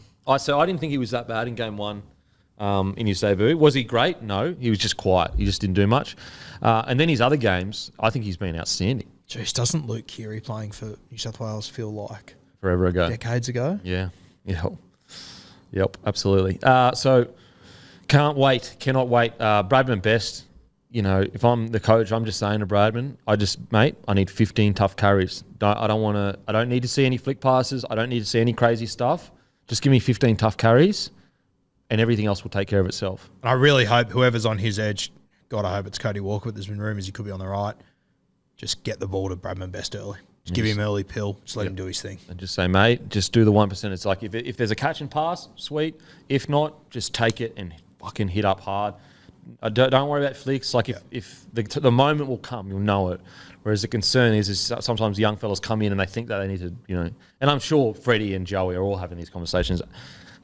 Let's put a disclaimer now. They all know rugby league way better than we do. We're just some dribblers talking footy. But yeah, outside of that, the starting side, I probably would only change one thing. Or maybe two, but I probably would have had Burton there. But Bradman Best is there, and he has heaps of potential. Regan Campbell-Gillard, great. Jake Travojevic, great. Liam Martin, great. You know what I mean? So, like, the starting side, it's good. It's just a bench in regards to I'm still unsure how it's going to be used. Yeah, and I wouldn't have picked Bradman Best myself. I would have gone for Burton. But, mate, hopefully this can be the start of something for Bradman Best where he just emerges and, it's happened in Origin many times before where guys appear, you don't expect it, and they go, hey, I'm an Origin player. This is the stage I should be on. I really hope Bradman's one of those guys. The positive for New South Wales is you're not selecting a player who doesn't have that in him. He's got that potential, and if you want to say he doesn't, you're kidding yourself. Yeah, you're kidding yourself. So, like, the scary thing for New South Wales would be if they selected some dude randomly and he didn't have that in him. He was just like a battler that, got through his tackles, did good defence, which, sometimes in a game plan, if that works, that works. The positive is Bradman Best absolutely has it in him to break the game open. Like, he is an unbelievable talent. Now, hopefully he does it. Take the example of Hammer a few years ago. Wasn't it this very similar situation? He was picked to Mark Turbin. We all went, oh, he's not going to handle himself, blah, blah, blah. Now whenever the next 10 years, he's going to be an automatic. Regardless of form, regardless of anything, he's going to be there and he can cover any position in that back line. And I'm so confident as a New South Wales fan, he'll have a 10 out of 10 wherever he's playing. Yeah. Amisa's a perfect example. Came in game 3, everyone thought, what the hell? Like, playing at centre against Tom Travojevic, he's going to get absolutely skinned. Yeah. He's not even the best at any position in his club team. Yeah. Well. So hopefully Bradman Best can be a similar, I'm not saying Bradman is as good as Amisa, but similar vein of picked out of kind of nowhere, but has the potential to be great. Because both of them came in to their debut, everyone agreeing they had crazy potential. So hopefully it comes out. Now on to Queensland side. I love Brimmer at fullback. I've spoken about it, but initially I was like, maybe they move Munster to fullback and they put Dearden at 6 just to give him game time for the future. But the more I think about it, the more I agree with Billy Slater's decision of like, you know, we know Dearden can step up. He's done it. So it's like, okay, let's go there and send a message and get the win. Plus, you know, I think this is also a reward for Brimo. The fact that he had that debut, played really well, and then he hadn't been back in the side. Well, I think he was 14 once. It's showing like, you know, here's your other opportunity to throw your name in the hat for that fullback position. I will selfishly always want to play Cam Munster at fullback whenever I can. And when I first thought about it, I loved it. But I agree. I think Billy's made the right call here, AJ. And I think he's going to remind everyone how good he is on Wednesday. And, you know, it might have just been too much to go, all right, Dearden there and Munster at fullback. It might just change the game plan too much. Yeah. I also think, like, you might have been more leaning towards doing it if Dearden hadn't come in previously in a decider and shown you what he can do. Yeah. I just think they're sitting there going, Dearden will be, when we need him, he's ready. He's ready, all right. He is playing such good footy. It's a joke. It's actually going to hurt New South Wales a lot that Chad Townsend arrived in North Queensland. Yeah, absolutely. He's been so good for Dearden. So good. Again, another one of those signings where it's so much off field. There's like half of rugby league is off the field. Maybe even fucking more than half. Yeah, especially when you think about Dearden, like he's got an entire spine up there in North Queensland that's all New South Wales players. He's got a coached New South Wales player, and he's the one that I think is going to take the most from it all. Ruben Cotter starting at 8, Tino at 10. Interesting that they've gone back because they changed that last game, I'm pretty sure. And so remember game 1, Cotter and Tino were named on the bench and they ended up starting. So interesting that they've gone back to that starting pack. I wonder whether that has anything to do with it being away from Suncorp. Because like that's the only common denominator is like there's 2 games that are away and they've gone with it. Maybe it's a fitness thing and the fact that they're going to, you know, need to be extremely good in defence, good laterally. What were their starting props in game 2? So game 1 was Tino and Cotter, and game 2 was, sorry, one sec. Anyway, sorry, I just lost it. Game 2 was Flegler and Tino. Yeah, so that's I wonder maybe that's injury forced rather than.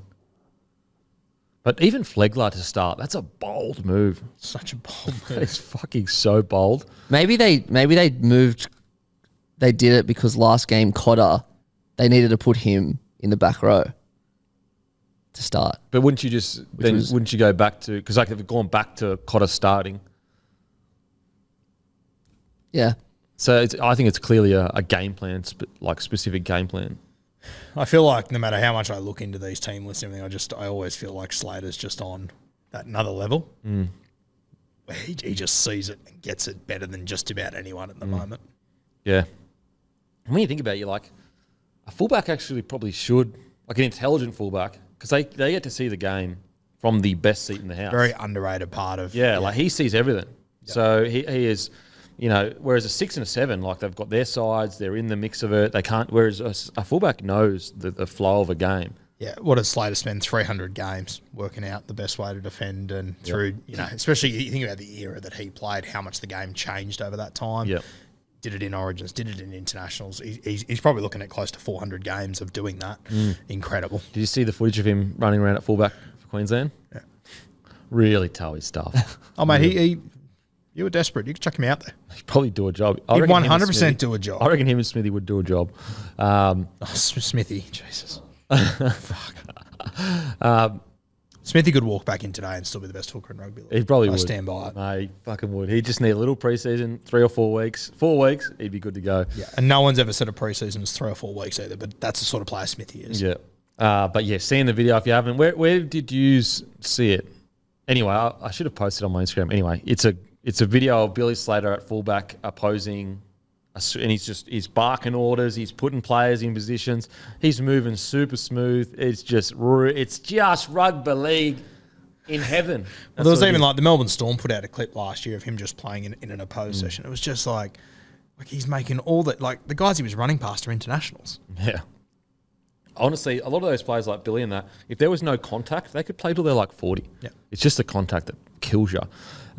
Which makes it unbelievable these guys play 300 games. You think he's had so much more to offer. Yeah, yep. So, yeah, cannot wait. Really, really, you know, I don't like talking dynasties at all, and I don't think that these guys are in even close to that chatter. But I do think that when you talk about your own history, your own legend, if they go out and they whitewash, they're such a young side that they're building themselves for an incredible future. Now, DCE obviously has to be replaced. That can be Ben Hunt, that can be Dearden. But if they go out and do this, they'd probably be one of the youngest sides ever to whitewash. Yeah, and as you said, like I don't think any team can possibly reach the heights of your 8 in a row. No way. But I think like your 8 in a row there was like 5 or 6 key guys it was built around, and then in my opinion there was a lot of guys in your forward pack and outside backs that I actually thought quite often for New South Wales we had better players in those positions, but it was your key positions, whereas it was just impossible to keep up with. Like I reckon 1 to 17, like this team is more evenly spread out and more talented across the board. Well, like than what your 8 in a row was. Well, like for example, the 8 in a row, they didn't have a back row for Fafita and Nanai. No. And Carrigan. And so that's the exciting thing. Look, as I said, they're nowhere near a dynasty talk. There's no chat of like, oh yeah, they're just going to beat New South Wales for the next 2 or 3 years. Absolutely not. But they do have an opportunity to create their own legend right now. They have an opportunity to be at the beginnings of, yes, they may not win every single Origin, but remember that dominant period, post-dominant period? And it was all these young, incredible forwards that were coming through. And to do it in their second year together, essentially, Billy Slater, it would just be such an incredible feat. And like, it's all good and well to do what we just did, point out the players, but it's just that they've all brought in and they all believe in the same direction they're going in, which is what we lack at the moment. They seem like a team that enjoy the hard work. Yep. They just enjoy it. So they might not win every game, but they're going to make every game mostly a shit fight. Now, as I said, like we have to remember, 2022 they got absolutely fucking towed up in game 2. So people that think that this team is unbeatable, it's just not true. It's just not true. But they have such a good opportunity to begin their own legend, to kind of step out of the shadow of that 8 in a row. And I think there's no more better person to exemplify that than DCE. Yeah, and if you go back to the end of like 2017 when finally the Smith-Slater era, or 2018, whenever it was when they last played, and you said, oh, one of these teams is going to have a young squad that's set up for the next 10 years, you would have put your house on it being New South Wales.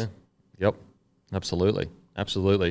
And yeah, I just think DCE is such the perfect figurehead of stepping out of that shadow, because that shadow has completely changed the way we look at Origin Rugby League. Like it has just warped our minds. And I think DCE is such a good example of, he was lost in the noise of that incredible dynasty for Queensland. Now he has his own history. Like when I think of DCE, I don't think of him as part of that 8 in a row. Yeah, nor do I. I think of him as this generation. Yeah. Which is just really impressive. And I think that, this generation and this squad just have such an opportunity to build their own legacy and build their own history. And I think in the NRL over the last 2 or 3 years, there's been a lot of fantastic examples of just how important an older and experienced halfback is, whether it be Chad, whether it be SJ, these sort of guys. And I know he only plays 3 games a year for Queensland, but he has been so important to this side. And there's faster, more talented, all these other halfbacks that have got so much over DCE seemingly, but making the right decision 8 to 9 times out of 10 makes all the difference. And just knowing when to kick, where to kick, all those little things. And DCE is not so far from a perfect footballer, but between the ears he makes the right calls. Yeah, and listens to the game plan given to him. Yep. And nails it. Like that's the one thing that I think that Queensland have definitely done over the last 2 series is out game planned the opposition, outside of obviously that toweling up in That's game where, 2. like, I think DCE comes into Origin, and you can literally, like, if you understand the game, you can watch DCE. The way that he plays in Origin is so different the way he plays at Clubland. Yeah. Because you get these guys, and they come in to play Queensland footy, and I feel like for New South Wales, we're trying to play Panthers footy. We're trying to... Ironically, saying that, the year that we got beaten by that record margin, I felt DCE was trying to do too much. And he was playing like he played at club footy. Whereas now I think he's found that sweet spot of knowing, like, I can do all these things, but Munster's the guy I need to get the ball to. And for me, that is nothing more than confidence in game play. Yeah, absolutely. So I've done a quick blitz search of the entire Origin history. My first thought was youngest team to sweep. My first thought was 95 Queensland. This team is actually slightly younger. Went through every single whitewash, and I will have to double check just in case I made a mistake, but from what I can see, this would be the youngest ever team to whitewash a team in Origin history. Both sides, New South Wales or Queensland. I can't believe the 95 side is older. And that's what's so special about this side. Like, this is a special squad of players. Every single one of them has a great attitude. There's no, especially in the forward pack, they're all toilers. Every one of them. And then you're mixing toiler with incredible talent. And you get these great forwards. You know what else makes it super impressive when you compare to the 95 side? 95 had no choice but to pick those players. Queensland had a choice to pick Gagai, to pick Felice Kafusi, to pick, and Kalen Ponga. He's not the oldest, most mature head in the world. He's heaps older than Reece Walsh. And they made the decision to go with this younger crew, and Billy's now set themselves up for years to come. Yeah. Like, think about, Selwyn Cobbo is not playing in Game 3.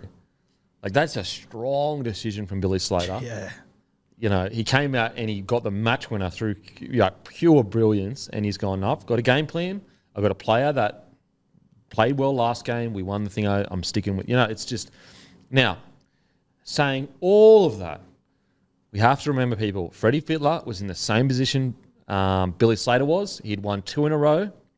He didn't whitewash, and Billy may not. So things can change quite quickly. We forget that Freddie did this exact same thing, came in, blooded a bunch of debutants, and blew Queensland off the park. Its Origin is so hard. It's so hard. So to expect teams to just be dominant forever, it's not going to happen. But there's a good opportunity to create their own legacy. And I hope the Queensland House of Cards falls into a heap, but I am so far from confident on that. Well, Billy might not even be a coach next year. He hasn't even committed. Because he's got family to take care of. You know what I mean? Like, he only did it. He said, literally, his words, I only took the job because Queensland needed me. Yeah. Take next year off, go and pat some horses, eat some bananas, and leave us alone. I'll be a coach. If you need a coach, guys, the assistant of the assistant, it's only a natural progression, isn't it? Hey, you can take your New South Wales born son to the game. That'll be good. No, if I'm the coach of Queensland, he's getting born up there. There's some VIP treatment. Matter of fact, that's part of the contract. You get the son up there, VIP treatment, born. We can actually part of the contract will be we need Wally Lewis, Cameron Smith, Darren Lockyer, Thurston, all of the Queensland legends in the room as the child is birthed, and then I present the child to them. They bless them, Queensland, and then he becomes great. It's not very often you get an opportunity to have a lifetime of banter, but that's literally what's being born soon. I'm actually really worried for him, in regards to it's so much added pressure that he's going to have to deal with, in the playground. Like for example, I look at Matty Johns' kids, and I'm not saying I'm Matty Johns. I'm just think about how different their lives was. It's you almost want to fly the kid away from, and just be like, I just want you to have a normal childhood without all that extra pressure, all that extra. So I'm teaching him for fight from 2 years old, so I can punch on everyone out. Yeah, it is. It's so weird how a child puts everything, even little things. I'm covered in tattoos. I'm like, I don't want my son, but he's going to look at his dad. Anyway, I need to see a therapist, Guru. Yeah, you scare me. Now, before we get off Origin, 9 Now, watch State of Origin exclusively, live and free on Wednesday on 9 Now. The best commentators and analysts in the game. Guys, you know this. 9 Now, make sure to watch it. Game 2, I don't think we had any issues. Huge numbers watching. You can watch it on your browser, on your app. Make sure to download the app today. As I said earlier in the show, guys, the more people that watch it on 9 Now and show them the power of the Bloke community, the better for us. So make sure to watch the incredible game 9 Now anywhere, anytime on your phone or on your computer. And they've got plenty of other content to talk about as well. Now, new little segment. Super Stats. Super Stats powered by Sportsbet. Most tackles this week, Sam Verrills, 56. Most metres, Jaden Campbell, 315 metres. Most line breaks, Ravalawa, 4. Most tackle breaks, Zach Lomax, 10. Most offloads, Kelly and Burns with 5. Most try assists, Hines with 3. And most tries, Katoa, Ravalawa, and Wilson with 3. Wow, 56 tackles. Jesus, the Rocky Bowls will be still the next morning. Yeah, you burn some curry. I tell you what stands out for me, mate. I reckon he's so underrated. Burns' offloading ability is unbelievable. He doesn't get as many opportunities in first grade as he should, but every time he comes in, there is just always something happening around him. Yeah. He just got so unlucky with injury with that run. So unlucky. But he's a great footy player. Another guy, Zach Lomax at fullback. I know that we tried this before, but if he brings that energy to every game, he's your fullback. I could be wrong, but the trying before, from memory, that was a whole preseason talking him up, and then week 3, Hook went, nope. Yeah, okay. I'm backdooring that. I could be wrong, Matty. Can you have a look at that? But I'm pretty sure. Look it up, but you're right. I'm pretty sure that's how it played out. It was very poorly handled. So I think Lomax should be given an opportunity there. Mate, after that game. 100%. He was, 250 metres, a couple of try assists. But also what I liked about it is you saw some life in the Dragons' attack, some energy. So even if some things don't work out, I just love the fact that he was going at it every set. He looked excited. What have the Dragons got to lose? Oh, why not try and get the absolute best out of one of your superstars? And also, it balances the salary cap out because if you're paying $800K for a fullback, that's okay. Yeah. Paying $800K for a centre as a struggling club, obviously, it's a bit too much. Just get a good defensive centre to plug there. Plug there. And Lomax has all the talent in the world. Again, look, it's one game, but it's one of those situations where you go, okay, Lomax, if you want to be the man, you want to be the man. This is your opportunity. Yeah. Give him more responsibility. Often we see players get given the captaincy and we go, oh, I don't know about that. But it brings out the best in them. And so maybe with Lomax, we go, okay, you're sick of sitting out in your centre. Every time you get the ball, you're looking to make a big play. We'll put you at fullback so you can touch the ball 20 to 30 times a game. You can be the superstar that you think that you are. And he has all the potential to be a superstar. Like, we all know that. Now it's on you, mate. It's on you. If you go into a game and you have 10 runs and you run for 120 metres, it's no one else's fault but your own. Yep. Whereas at centre, there is an argument to be made from some centres to be like, mate, I never get the ball. I never get good ball. And I can understand where Lomax is coming from. Like, how often does he actually get good ball at centre? Yeah, exactly right. In a struggling club. Puts the emphasis on him. It lasted 1 week. Round 1, he was fullback. Round 2, he was not fullback. It was 1 week. Yeah, it was 2020. Mate, there was a different article every week about him playing fullback in the preseason, and there was a different quote from Hook all off season. And I remember the game. I think he might have dropped one or something, but he still scored. I'm pretty sure he still played okay. And he could drop 4 balls 1 game. Yeah, it's a new position. Give him time. That's ridiculous. I think that you go, you know what? You're on the big wicket, mate. You're no longer the rookie that's just trying to make it. You need to make a difference. And I think he'll actually respond to that. I think he'll actually like the responsibility. And it makes the picture clear for the Dragons where they go, there's no more grey area of like, oh, we got this superstar sitting down the centres. Is he getting good ball? Is he not getting good ball? It's like, mate, you're at fullback. All the best fullbacks, they make things happen. They don't wait for things to happen for them. Yeah. And I mean, the reality is there's 7 weeks left in this season. I feel pretty confident saying Ben Hunt won't be there next year. These young guys, they're going to have to take control of this side soon. Start now. Yeah, I'd be putting him back there for sure. For sure. Now, obviously, that's hard on Tyrell Sloan, but unfortunately, like, Zach Lomax he's on a bigger wicket. He's more of a senior player. And I think Sloan, if he took a bit more carries, like some of the tough carries, he could probably fit on the wing if you needed to. Maybe not centre. Wouldn't have him at centre, but wing you could. You could probably put him there and maybe move. If Fainai, I know he struggled last week at centre, but if he improved, you could push him in the centres. Anyway, I just think Lomax played so well. Just give it a crack. Yeah, and I think realistically, based on performance, which is what it probably should be based on, I don't think Sloan has a mortgage on that jersey by any means. No, I don't think so. Sloan is, again, I just think that some of those young players have been a victim of not the best environment. Yep. We just talked about Zach Lomax, hooked after 1 game. Sloan last year, hooked after 3 games. Yeah. It's not conducive to it. And I think Flano can get the best out of Sloan because if Sloan hits his peak, that's scary. Because then, guess what happens? Then Lomax does get good ball at centre. But I even think, Sloan under Flanagan, maybe on the wing, he could offer a lot through the middle there. Jeez, I was devastated. I will get to the game soon, but I was devastated to see Bud Sullivan limp off with the hammy. Just like timing, just awful. Awful. And like Amon had some really classy moments. We'll get to the Dragons game, but I was quite excited for the young fellas. Anyway, let's get to Sharks v the Tigers. Sharks had 62% possession of the Tigers. I want to just put aside the result because we all, expect the Sharkies to win. What I love from the Sharkies, and even though there's still some parts of their game where I'm like, just need to get that out, they came out and they went 15 from 15. And that just shows me a team that's attempting to get things right before finals footy. And so if I had to put a bet on it, I would still say they're 12 months maybe away from a premiership push, which is probably a year longer than I thought, which is super impatient. Like Fitzgibbon's his second year, but that's just how good I thought the squad was. But I will say, at least they've put themselves in a position to make that run. You know, we can all sit here and go, yes, they haven't beaten a top 8 side, whatever.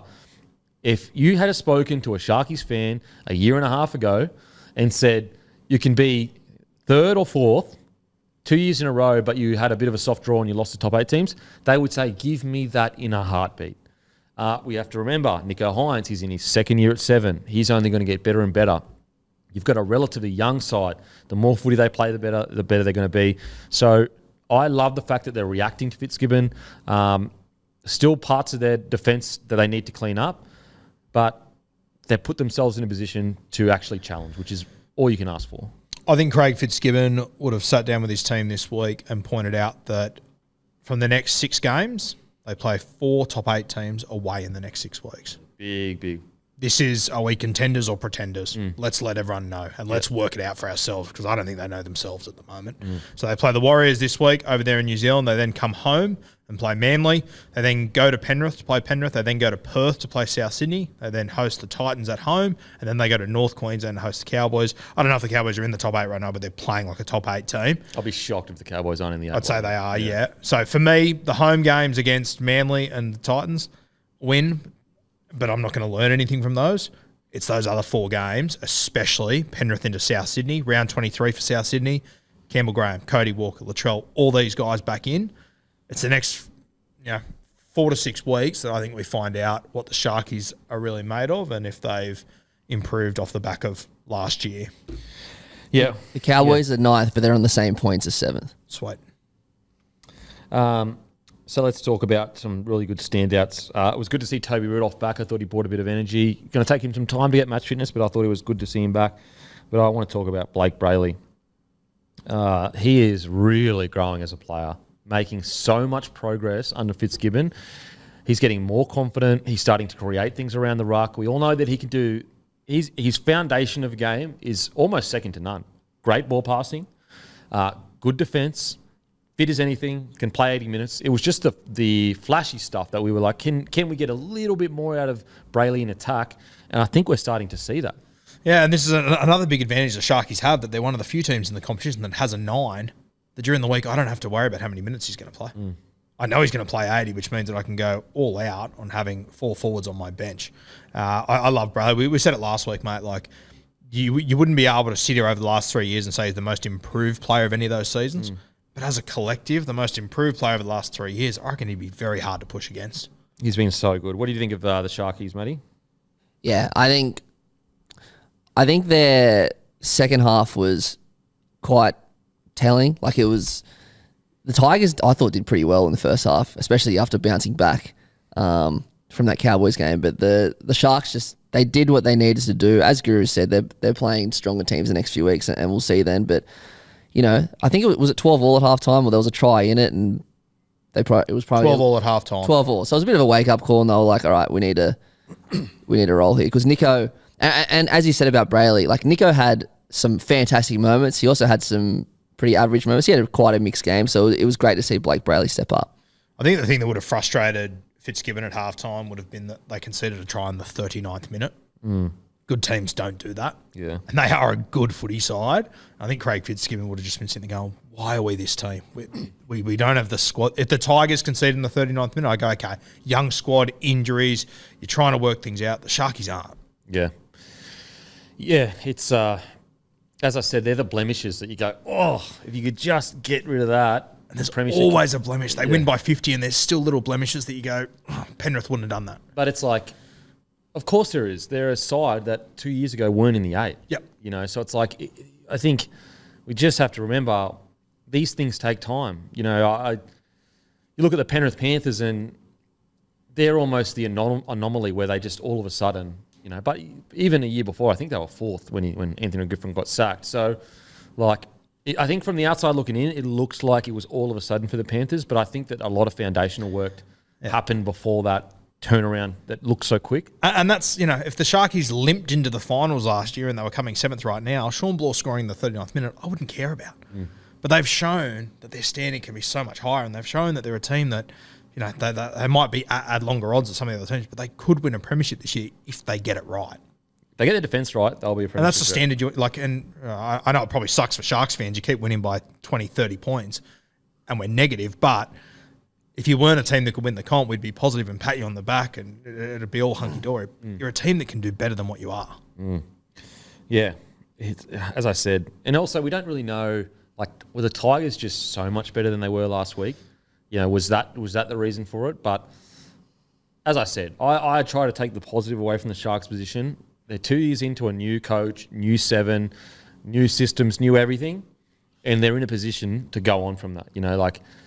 If that's a pass mark for me. That's a situation where we go, okay, are we a little bit off the money in regards to premiership? Yeah, probably.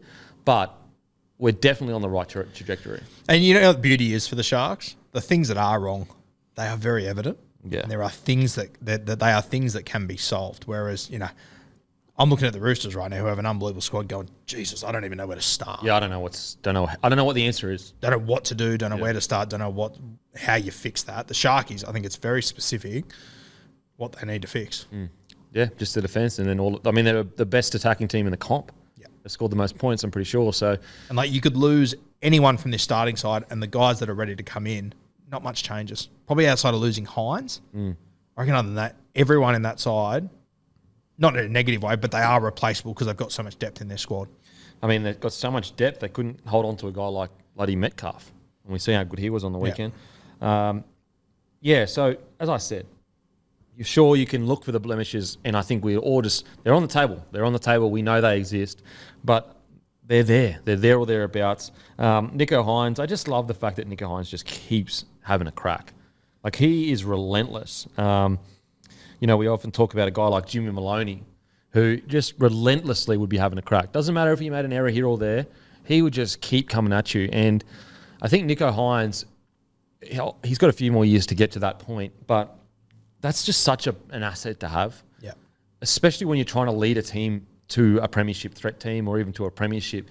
You need at least one guy in a key position that will just just keep going at the opposition. No matter what the score, no matter what happens, he's attacking, and then you need players around him to kind of pick up the slack.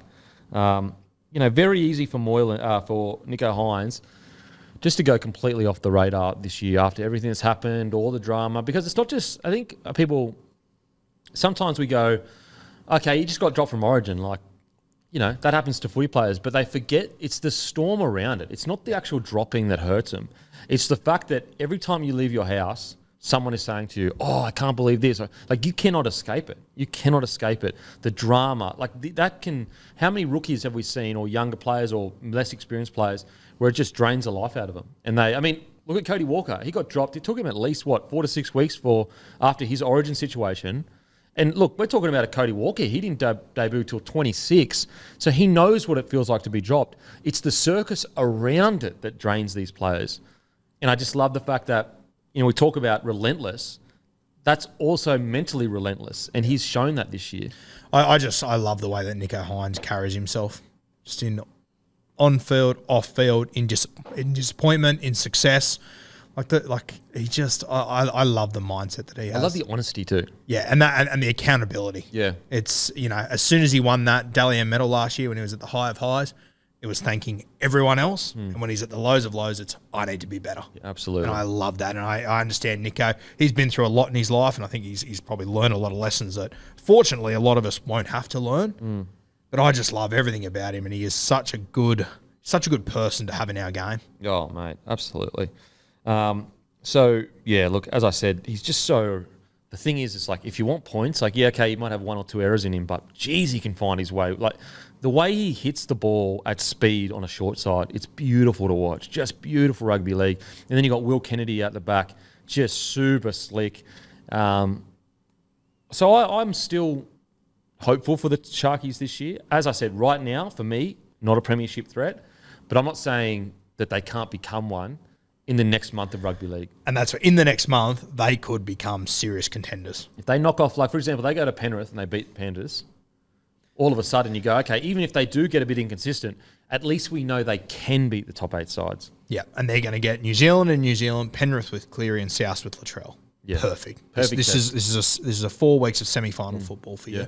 And look, maybe Fitzgibbon has been leading up to this. Maybe all the training has been, tape it off. Maybe the defence stuff has. Matter of fact, maybe he started the year and the defence training was hectic, and they were a bit fatigued from it. And so all of a sudden he pulls away that training, and they head into finals footy fresh and ready to go. Which I hope is the case, because it would be fantastic. You look at the Cowboys. Like, I can only imagine that they either had a super hard preseason, and so that's why it's taken them a while to get into it, or they had a shortened preseason due to the World Cup, and that's why. But you know what I'm saying? Yeah. Like, it affects the season sometimes, because the Cowboys, if you showed someone that doesn't watch rugby league the Cowboys the last few weeks and the Cowboys at the start of the year, you'd go, this is literally a different side. Yeah. Like, the Cowboys are going so well that a Taumalolo can be relatively quiet and you don't even notice it, which is something that they haven't had in a lot of years. So who I think has been a fantastic signing for the Sharkies, and he won't get all the fanfare and everything, Kofusi. Yeah. He has been. How many games of first grade do you reckon he's played? Fuck, only 30 or 40? 85. Wow. How insane is that? He's 15 games off 100. Mate, that's great. Just a battler. Yeah. Just a battler. Just goes about his work, and you get the same thing every single week. Nicola, outstanding. Just really, really hitting that potential that we saw a few years ago. And just one of those mainstays that he's got the Origin curse. So because he's not in Origin contention, he doesn't get the headlines. He also seems like a relatively quiet bloke. But geez, I bet you any money, when you go into an opposition video session, I bet you Nicola's name is fucking constantly. Watch his line run. Because we see all that space on the edge. That all comes from Nicola just absolutely destroying the inside shoulder of his halfback. Yep. It forces halves to stay a second longer because they know he might get the ball and he runs it so hard. You know what I love about him too? He never gets pinned for messing up that line. Never. You never see a try go to that right edge and it get taken back because he's run the wrong line or he's gotten the wrong way. Yeah. It's such a little thing, but it matters so much. Oh, especially with the Sharks, they're so reliant on that out-the-back play that if he wasn't nailing it, he'd be bloody pulled back every bloody game. And you watch him, when he goes through. He goes 5 metres past, he stops, he watches the play, and then he sprints back in. Yeah. And you see so often back rowers go through, they see the ball's gone past, and they go, okay, shit, I'm gassed. I've got to try and get back now because I'm exhausted. The effort areas that he absolutely nails is incredible. Yeah, and his defence, every contact seems to be like he's trying to hurt the opposition. Yeah. Every tackle, he's trying to hurt his opposition. I sometimes feel like that's a bit of a lost art in the game because we're trying to pull back from that kind of, don't be too aggressive in rugby league, which sounds so absurd, but almost become a bit robotic to a degree where it's just all about the wrestle. It's all about making sure you hold the ball, get him down, 3 in a tackle. Whereas Nicola, he has that, but he's looking to hurt the opposition. And when he first came into first grade, I didn't get that impression from him. I thought he was just a good line runner. I didn't expect him to develop the way he has. So you've got to give Craig Fitzgibbon some credit for that. Yeah, for sure. Because I don't think he had that killer instinct 2 years ago. He had big hits in him. But they were few and far between. Yeah. Whereas I feel like nearly every tackle he's trying to hurt someone. Yeah. Like every tackle, it may not be the big highlight reel, but you'll hear the contact and you go, oh, geez, that would have hurt. Like I love it. I mean, it's reminds me of Fisher Harris. If you watch the Penrith documentary, he called it something like bit of skin or something, and basically was if you see a bit of flesh, you fucking hurt that player. He said, we're here to hurt, or something along those lines. It was Fish Harris saying, we're here to fucking inflict pain on the opposition. I think the longer he plays, I think the more we'll start to respect him as well as a bit of a bodyguard for Hines. Oh, for sure. I just don't think it's spoken about and we don't have a big enough sample size, but I think that narrative will start to write itself soon. Outside of that, Katoa, 3 tries, always great. Their backs are so fun to watch. Talakai hasn't been spoken about at all this year, But actually, I spoke about it on Packer Up Boys. So that's every Friday, guys. If you want to have a listen, every Friday, Packer Up Boys, we sit back, we talk about everything and anything. Just have a beer and chill out. But so last week, we got Talakai's stats. This is Talakai's stats for last night. Sorry, not last night, the game. 2 tries, 2 line breaks, 181 metres, 6 tackle breaks, 12 tackles, 0 missed tackles. In 2023, Talakai, 5th in the NRL for line break assists, 8th in the NRL for try assist, averages 175 metres a game at centre, has 5 tries, 7 line breaks, and 51 tackle breaks for the year.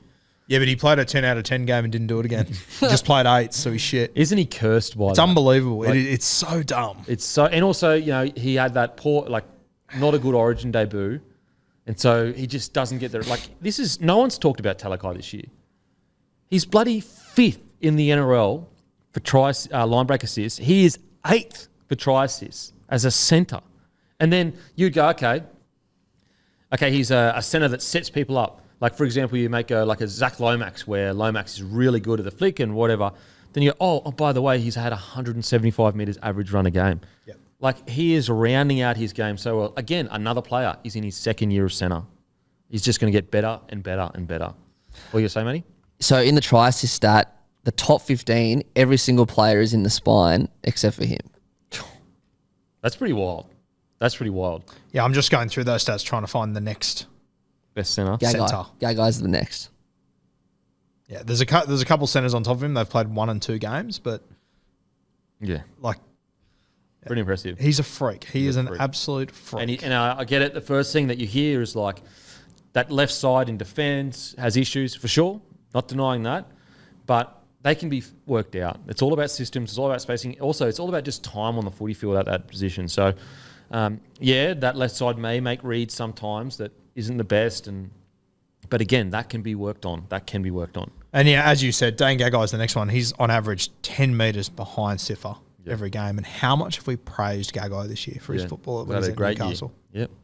Oh, sorry, that was for try assists, not metres. But yeah. He's the next centre. Oh, for metres gained, he's the next centre. It's 10 metres average less than Talakai. There you go. So yeah, Talakai, underrated. Let's get into the Tigers now. Much, much better. I mean, 1,000,000 times better. 1,000,000 times better. That first half was outstanding. I just think that, like, it's hard to know whether to, like, praise this performance and be like, okay, blip on the radar, because unfortunately, this is deja vu. We saw them get 70 put on last year. Then they come out and they show a bit of fight, and we go, okay, we're back towards where we want to go. So I guess we'll just focus on the performance. I thought the great thing for the Tigers, if he stays at the club, Bloke was outstanding and really showed why he's been so highly touted for so long. You would probably have more of an idea of Bloke through the juniors, but even me looking at, like, from outside looking in and seeing some of him as he came into the grade and reading about him, he's been highly touted for a long time. Very highly touted, and Matty, you can probably confirm, but he was like, not only was he the star, he was the captain of a lot of those New South Wales sides, wasn't he? Yep, he was the captain of the 18s in 2018. Yeah, he followed the footsteps of Payne Haas and Cam Murray. He's just always been at the top of the list when it comes to at the pathways. He was always, and I don't mean that. I mean that literally. He was always like the number one on the top of like the stats and the whiteboards and stuff. He's been a bit crippled by injuries, so that's probably halted his progression. But coming through, he was the man. Injuries have been brutal to him, and he's another one. Like, he came from the Panthers system. Could you imagine if they would have held on to him, bring him into this side now? And I think he should be one that the Tigers should put at the top of their list that we need to hold on to, because there is a group of young guys in this side that can develop. Between Buller, the hooker off the bench, I really like the look of him, just Silva, Bloke. There's a core there that the Tigers can build Junior around. Tupou, I know Junior Tupou has an issue at the moment with high balls and that, but there's potential there. There's 100%. A lot of potential there. And, Stefano might have just got, brushed from New South Wales, but there's no doubting whatsoever that he has got huge potential. They've got, your Batemans, your Papali'is. It's just going to be a matter of, now that Brooksy's gone, who's going to lead this side around. Huge concern. Massive concern. Because there's no one on the market. No one on the market, and whoever is going to be on the market, you're going to have to pay huge overs to get them there, realistically. Yeah. But this is where you've just got to hope that Benji can go into the market and try and lure someone. Yeah. I wonder whether you go, you know what, like even bring in like an experienced New South Wales Cup player, and then you just go all in on your youth. So basically, you bring in an experienced New South Wales Cup or Q Cup half, and you just go, look, boys, we're not going to make the 8 for the next year or two, but that experienced half is going to ease in our young gun sixes and sevens, so that by the time those 6 and 7 hit their straps, Buller is hitting his straps, Tupou's hitting his straps. Is that the direction they head? Yeah, I'm finding more and more when I'm watching New South Wales Cup, those older experienced heads in the halves, there's less and less of them. Yeah, because everyone's constantly looking for the new. Like if off the top of my head, the one guy I could think of, it's probably at the Raiders, a Matt Frawley, because there's not too many of those guys. Like you don't. There's not as many Blake Greens and these sort of guys hanging around the NRL. Like, why would you? You get like is Pearce the guy? Yeah, fuck, maybe. Seriously, I know it sounds. I think you could bring Pearce to the club, and it's almost, look, I wouldn't do it because we thought Brooks was in the headlines for like bad losses. Could you imagine Mitchell Pearce at the Tigers, how fucking annihilated he'd get? Yeah. But you bring him in and you almost go, look, all we need you to do, a win for us, is if you can make the 8, that's a win, and then develop our younger players. I wonder if you try and find guys via Bateman overseas. Do you go Georgie Williams, or who's the young bloke that carved up? I'm completely blanking his name. Is it Wellesby? Fullback, I think, or 6. Yeah, fullback. He can play 6. Like, there's obviously options over there. The only concern I have with the Super League players is like they just don't have experience in the NRL environment to pass on, and you may be risking the. I just think the Tigers need to put in a long-term plan. Yeah. This idea of like. We're just going to recruit a bunch of players and make the 8. I just don't think it's going to happen. And that's what's so frustrating, and obviously I'm biased or whatever, but like you had that halfback, you let him go to Newcastle. Yeah, I know. It's like that is... Anyway, it is what it is. Buller once again had some moments of brilliance.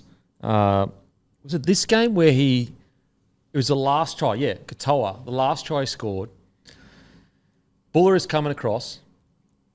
I'm telling you, 9 out of 10 fullbacks or 16 out of 17. Even the only other guys that could probably do it is like maybe a Trell. Like we're talking tippy top. To have the hand-eye coordination to hit the ball as it's like landing was unbelievable. You cannot teach that. And hitting the ball out sounds easy. How many guys do you see do it? He hit the actual ball. Yeah. Like he didn't hit the arm, the shoulder. He dove and measured where the ball's going to be and hit it. It didn't pull off or whatever. Under this current rule set, it didn't come off. Any other year, that's a knock-on. Yeah. And just like little things like that, I go, wow, I cannot wait for this kid to have a good spine around him and just some more experience. It's just a race to get that spine, though, isn't it? Mate. Because there's going to be so many clubs going after this guy. Yeah. There are. I don't want to talk about him going anywhere else. And even like I know he's not the most experienced head in the world, and he might not have been the answer, but just would have liked to have seen the Tigers going for maybe Toby Sexton. I wouldn't have minded, honestly. I wouldn't have had it's better than where they are right now and where I worry they could end up. You know what? From the Tigers, maybe even raid the 7s underneath Tanner Boyd at the Titans. They got Weaver. Yeah. Is there another guy that just come out of school as well? Jeez, I have a knack of getting some 7s. I think Weaver's the main one there. I'll probably try and get him. But Sexton would have been perfect. Because, Sexton can play well. He's done it. Yeah, has it been as consistent as you would hope? It's better than what the position you're in now. And the thing's going to make it really hard moving forward is whether Adam Dewey comes back the same footballer. God, I hope he does, but... I just wonder whether he is a 6, though. I wonder whether he's I just don't think a centre. he's a 6. He's a bloody good footballer. I don't know what position he is. Yeah, he's a bloody good footballer. He's in your side, that's for sure. He's almost too good to play centre, but he's not quite polished enough to play 5'8". Yeah, it's just he'd have to. It all depends on combinations. Like I just think him and Brooks. It just didn't seem like Brooks was combining with him really well. But yeah, Sexton would have been great. I think the Bulldogs getting a Sexton is fantastic. The only thing with Sexton is this youth now policy, I think, has to go with the Bulldogs. I think they need to find some grizzled veterans. Now, look, if they could land a Tino or whatever, that's a different story. He's an Origin player. But I just think they need a bit of, just a sprinkle of veterans throughout their side. But we'll get to the Bulldogs. devastating. Like Tommy Talau signs with Manly, and then he comes out and has probably his best game for the Tigers. So frustrating for them. Yeah, another guy with so much to like huge raps coming out of school, huge raps. But he was really good on the weekend. Yeah, I mean, like Bateman worked his arse off. God, he got through some work, Bateman. Jeez. I mean, look, he made 49 tackles, he missed none. That's the thing with like Bateman is, you know, whether he's playing for a team that's about to make the grand final or a team at the bottom of the table, he puts in the same effort. There's no difference. And I love that from Bateman. I love that from him. So the moment that stood out to me, or like I was sitting at the pub watching this game, and just made me sit up straight when Talon De Silva took the intercept. He was running away, and Sifa Talakai tackled him and tried to do a one-on-one strip. It was a penalty. De Silva like rubbed the head of, and I thought, my God, you're a brave man. So brave. Yeah. It's where brave meets stupidity. One of the two. I don't know which one, but I was nervous for him. Maybe undercover is a mad scrapper. I hope so. He'd want to be. You know what's different? It's like I think this generation of footy players coming up now, they haven't really been brought up in that environment, so they're not thinking like, there could be a punch on. Like imagine, whereas like the generation that we come to, it's like if you do that, you better be ready to get punched. Yeah, you better get ready to knocked out. And look, as I said, we don't know. De Silva might love it. He might be a mad scrapper. Yeah. But geez, that's bold on your debut. Is that debut? Yeah. Was it debut? No, he's played a few games now, but still, geez, if you're going to pick someone to have your first scrap with in the NRL, pick someone else. Think of anyone that I'd rather have a scrap with than Siffer. Hey, fair play to the young fella, young bull. I did like to look at De Silva though. He's good. He's a good footballer. I just love he's a goer. Yes. Like he's just, and I think the Tigers, they probably lack that a little bit, is just goers that want to get amongst it. And there's obviously two very different ways to look at that moment with Siffer, where as I went, oh God, what are you doing, kid? But there is that side that goes, hey, maybe this is what the Tigers need. Oh yeah, for sure. Well, put it this way: if he is okay with the consequences, then it's like, sweet, love it. Like if he's willing to back that up week in, week out, and never shy away from it, you go, mate, good on you. That's fucking mad. Yeah, you go back 20 years ago. It's the sort of thing that Robbie Farah would have done when he came in. Oh, mate, there's plenty of guns from yesteryear that would have done stuff like that on debut. But outside of that, really good first half. I've got to say, Stafford Toa, really disappointing since he had that incredible game. I just wonder. It's very up and down, yeah. Yeah, like what's happened? Like why? The blueprint's there for him. Just doesn't seem to be as involved as he was in that game. And geez, isn't it interesting? Like you could argue that game he had was as good as Talakai's game. And bagged Talakai for the next 8 weeks after because he didn't do it. Tommy Talau, nothing. Toa. Stafford Toa. Sorry, yeah. Sorry, like he hasn't worn anything after that. Yeah, it's been a bit very quiet. A bit surprised with that because I thought we were going to start to see because he actually had good games leading into that game where we're going, fuck, there's something about Toa.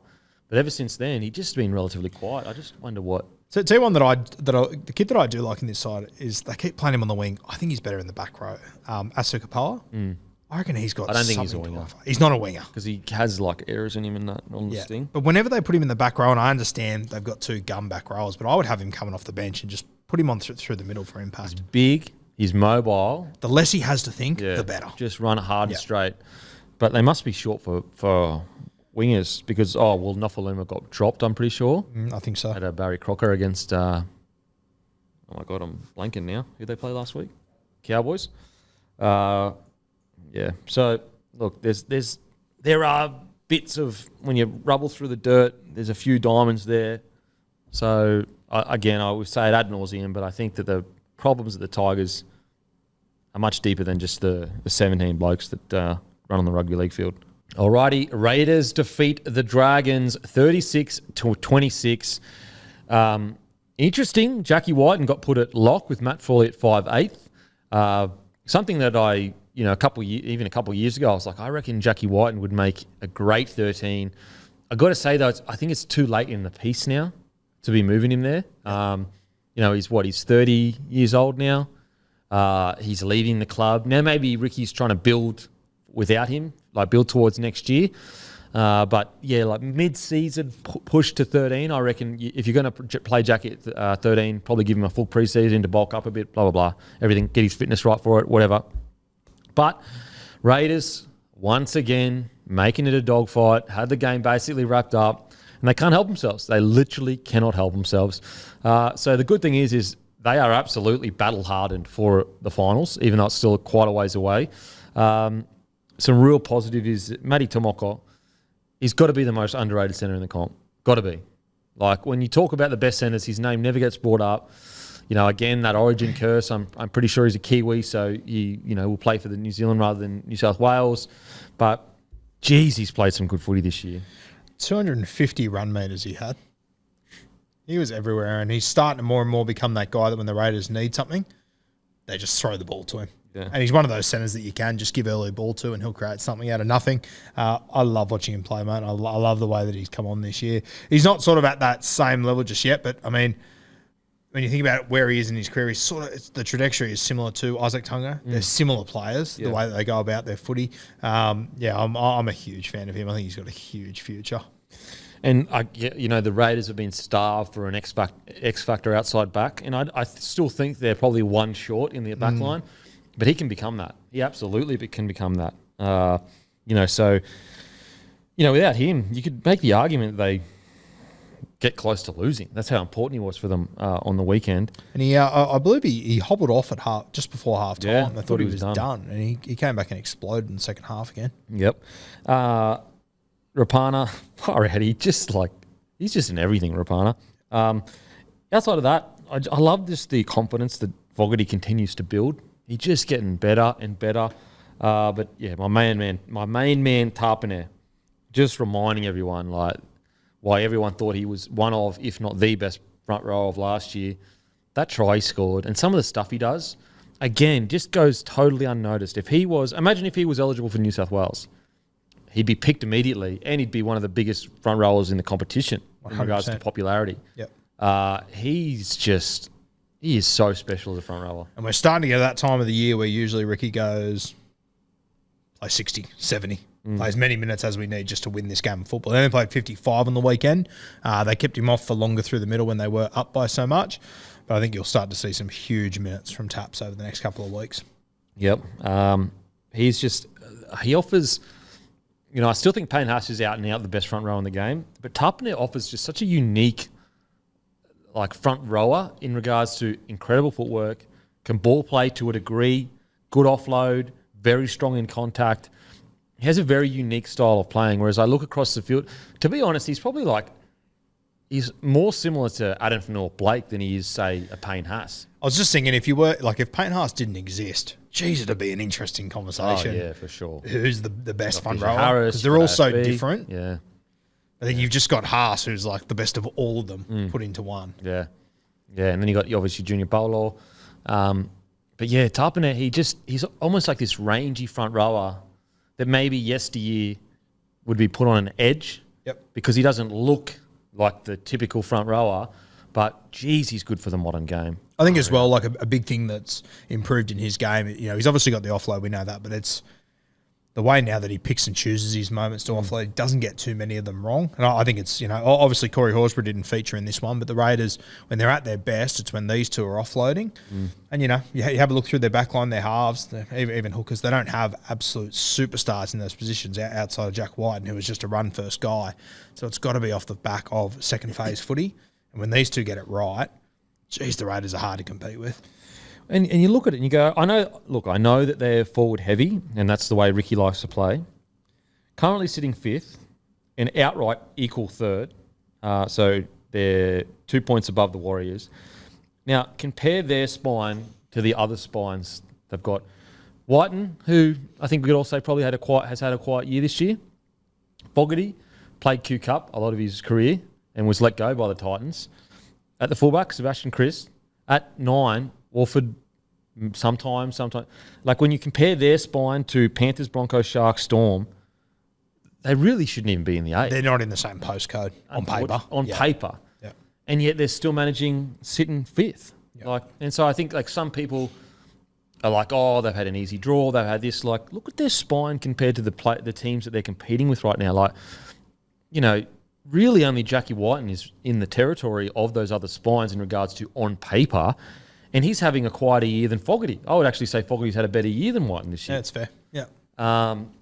So I just think what the Raiders are doing is outstanding. It really is. Yeah, it's great, and they win ugly. That's just what the Canberra Raiders do. Obviously won this one by 10 points. There was a moment in the press conference where one of the journos said to Ricky, "Oh, that's your biggest winning margin of the year or something." And Ricky sort of turned, and I thought he was taking the piss out of the journalist. But I think in that moment Ricky hadn't realised yet that was maybe. I don't think the way that he reacted. I thought, oh my god, Ricky's about to eat this guy alive. But he went, really? That's our biggest. And I think it sort of dawned on him in that moment. It was weird. Wow, that's interesting. Because when he did it, I thought he was being sarcastic. He was about to rip the bloke a new arsehole. Yeah. But I think he was being legit. Yeah. Yeah. He loves the battle. Ricky, he's not looking at points or anything. He's looking at, do we win or do we not win? Which is so funny. Like, obviously, Ricky Should, he's always been, a fierce competitor and whatnot, even back in his playing days. But he always had the slickest side, the best backline in the competition at the Raiders. It's so funny that now, and I mean, even if you go back to look when he started at the Roosters, he just built the monster forward pack and he played everything through there. So it's funny how he's transitioned from being a player to playing sideline to sideline, expansive, exciting footy, to now just going, nah, I'm just going to get in the trenches. Maybe he identified that you can't be a good halfback unless your forward pack gets on top. Yeah. And so he's just like, you know what? As a halfback, I know what it's like to be behind a good pack and a bad pack. Look, the Raiders, again, I don't have them in a premiership threat at the moment, but I would not want to play them heading into finals. I reckon they're one of the last teams you want to play because finals. You can't get up for them like you get up for Penrith. Like if you're playing Penrith, you're getting up for them. This is basically the grand final. This is the biggest game of our lives. Whereas you can say that when going against the Raiders, but everyone looks across and goes, look, they don't really have the roster. Yeah. And then you get out there and all of a sudden you're in a fucking dogfight. And guess who has more experience in a dogfight? It's the Raiders. For years it was the Sharks. They'd bring you down to their level. Yeah. Now it's the Raiders. They bring you down to their level. And if they turn it into a dogfight, they'll be happy to offload. And like you even watch, like, I think doing tape for the Raiders would be a nightmare. And take Seb Chris, for example. He doesn't play like any other fullback in the competition because he's not a fullback. Yeah. Take, Jordan Rapana, trying to keep track of just where he is on the field would be a nightmare. And then you've got these 3 to 4 forwards that are brilliant offloaders. And then it's just, okay, offload, get the ball to a strike player, which is normally Jordan Rapana or Jack White. And you guys run and you go. And then they just flood the middle and get off the back of that. Such a wild team. And Papali'i, he's been out for what, 2 weeks now? 2 weeks, yeah. We saw that they've gone back to back essentially without Papali'i. You say that a couple of years ago, you go, no chance. Not a hope in hell. He is the Raiders. And even in this game, like I think that Corey Horsburgh, the role he's playing in that 13, like they really missed him the other night. Corey missed him massively. I thought Trey Mooney, when he came on, he had some impact. I thought we got a glimpse of his potential. He was ball playing a little bit through the middle. In 25 minutes, he had 9 runs and over 105 metres. Over 100 metres, sorry, he had 105 metres. That's pretty bloody good as a rookie. In 25 minutes, he had 15 tackles and 0 misses as well. And a lot of the talk had been that this Mariota had sort of jumped in front of him. And I was starting to believe it. Then I watched the other night. I thought, geez, Trey Mooney's still got something to offer. Been a lot of rumours that he could leave over the off-season. Only rumours, I don't know anything more than that. But, geez, he'd be a fantastic signing for someone. Oh, mate. I think the Raiders definitely need to keep him. He's got so much to offer. Maybe he didn't hit his straps as quickly as you thought. Yeah. Wasn't he captain of the New South Wales side last year? I think he was, yes. I think it's like maybe that tough love that Ricky shows his young guns that are superstars coming through. Yeah. And take Tapano as a perfect example. It wasn't that long ago that I was sitting going, he'll have to leave soon. They can't do this. Yeah. He's gone. And look at the player that Tapano has turned into. I think Ricky I still think he has a bit of improvement to go in regards to how he handles rookies. Yep. I think he is really nailed and understands how to handle veterans to a degree, like the way he's been able to handle this older kind of Raiders forward back. And, a bit for a while there, it seemed like there were a lot of players that were a bit disgruntled, a bit upset. He managed to come to the table and turn things around. Which is going to be the big test for Ricky over the next couple of years because I think he's going to have a lot of young guys going to come through. There's a few boys that have been selected to play New South Wales under-19s this week from Canberra. Very talented guys. The fullback, Chevy Stewart, we've been talking about for a few weeks. Yeah. I think after Thursday, he'll become a pretty common name. Ethan Strange, who's a centre, 5'8" halfback, he could be a really handy guy for them. So Freddie's going to have to bring through a few, and there's The kid I've been talking about for a few weeks, the lock forward in their reserve grade, Puru, he's the brother of the kid at Cronulla that we liked. He's been playing lock forward for 80 minutes in reserve grade and going real good, getting through a lot of work. Bit of a smaller body, so a lot of potential down there at the Raiders at the moment. Yeah, and it's like with Ricky, he's developed so much as a coach, but it'll probably be his hardest challenge to date because you look at the situation he got through and it showed how much development. I mean, I reckon Ricky Stewart 5 years ago, it was like his way or the highway. Yep. And I think that he's matured enough to, as a coach, we have to remember these coaches, like, they don't get much time to really develop. Now, going forward, it's the challenge that he's going to face is this next generation of player, they're not the same as the old generation. There's good and bad parts from it. There's good and bad parts of it. Whereas like Ricky Stewart, known as a really old school kind of guy, he's probably going to have to adjust a little bit to give those younger generations a bit of space to work in, because I do see some younger generations struggling a bit with that old school mentality. For sure. Yeah, because it's so foreign to them. It's so foreign. And also, like, people immediately associate with that with, this new generation is, soft or whatever. Like, maybe some of them, yeah, you could make that argument, but there's always been softer players coming through when they're younger. I just think they're different. They just value different things. Like, you could look at a Reece Walsh, for example, quite brazen, cried in your face, but no one would say he's tough, yet go and watch that Origin game and tell me he's not tough. And yet he probably would struggle against that old school mentality if you try to pull Reece in that way. Yeah. And so another perfect example is, the Ashes with the Australian side. Like, what was their whole issue? They're young and soft and they're a different generation. Yeah, it's 2-1 now, but Paddy Cummins, when the game was on the line, he nailed it. So I think it's just different. A little bit off topic, I was just having a look at the New South Wales Cup Raiders. They've had one blowout loss, one blowout win. Every other game has been decided by 8 points. That is wild. It's unbelievable. You know what's good, though? Like, even had a tie in there. Yeah. At least there's DNA. 100%, yeah. Like, I would sometimes take losing DNA over no DNA at all. Like, at least when you're at that club, there's an expectation. This is how we play. And you can say, well, that's stupid. Why would you want to be in tight matches? Yeah, for sure. There's always positive and negative with any kind of DNA. Like, the Dolphins, for example, their DNA is super gritty. And so you could say sometimes they don't take the chances they should take. The Roosters, you could say they're actually facing the opposite effect of having too many good players in their side. And they're too focused too much on just being the best they can be individually to a degree. So there's always positive and negatives to each DNA that is in each squad. Isn't that unbelievable that the Raiders, just as a franchise, can't win a game by more than 10 points? I've done it once this year in 2 grades, and we're at round 20. Yeah, unbelievable. Just, it shows you also the benefit. There was a couple of years where Ricky, there's a bit of pressure maybe on his job, the benefit of having a coach there long term. Yeah. Because he gets to really build into the club what he believes is the right direction. Now, granted, he has the benefit of results that some other coaches don't have. But yeah, so look, the Raiders, they're just gritty as anything. And they're just a pleasure to watch because they offer you a different type of rugby league that you don't get anywhere else. It's actually like the footy they play it's closer to the 90s than it is to now. Yeah. Because like their out the back stuff is very, very pedestrian, to be honest. They look awful when they do it. Whereas like their high speed, flooding the middle, just footy off the cuff is some of the best in the comp. Fantastic, yeah. Which is ironic because obviously Ricky was 80s, 90s kind of player. Yep. So yeah, the Trey Mooney one's going to be interesting to see if he gets more minutes because I thought he was really good on the weekend. Horsburgh, he's going to bring a lot back into the squad. Anything else with the Raiders, mate? No, that just about covers it. Mate, the other one I want to give a little shout out to, I think he's just tremendous week in, week out, is Albert Hopoate.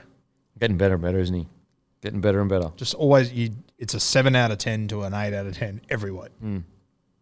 Could have very easily been lost to the game as well, I think, because he had all this promise, didn't struggle with injury, but also a couple of years there where you're going, oh man, this kid, he didn't live up to what we thought he would. Now, he's getting better and better. He probably should have been lost to the game with how it played out for him. 9 times out of 10, you get lost to the game. Yeah. It's crazy to think 5 weeks ago, he took a week off. He took a game off to go to a wedding. Ricky was like, yeah, sweet, you bring an half. That's fine. Yeah, wow. Now on the Dragons. Mixed, so mixed. if you watch the game up until the 70th minute, you go, geez. But without Benny Hunt, I thought they were pretty good. Like, I just think there's a lot of promise there. I think that the turnaround can actually happen quicker than a lot of people may suggest it might. Yep.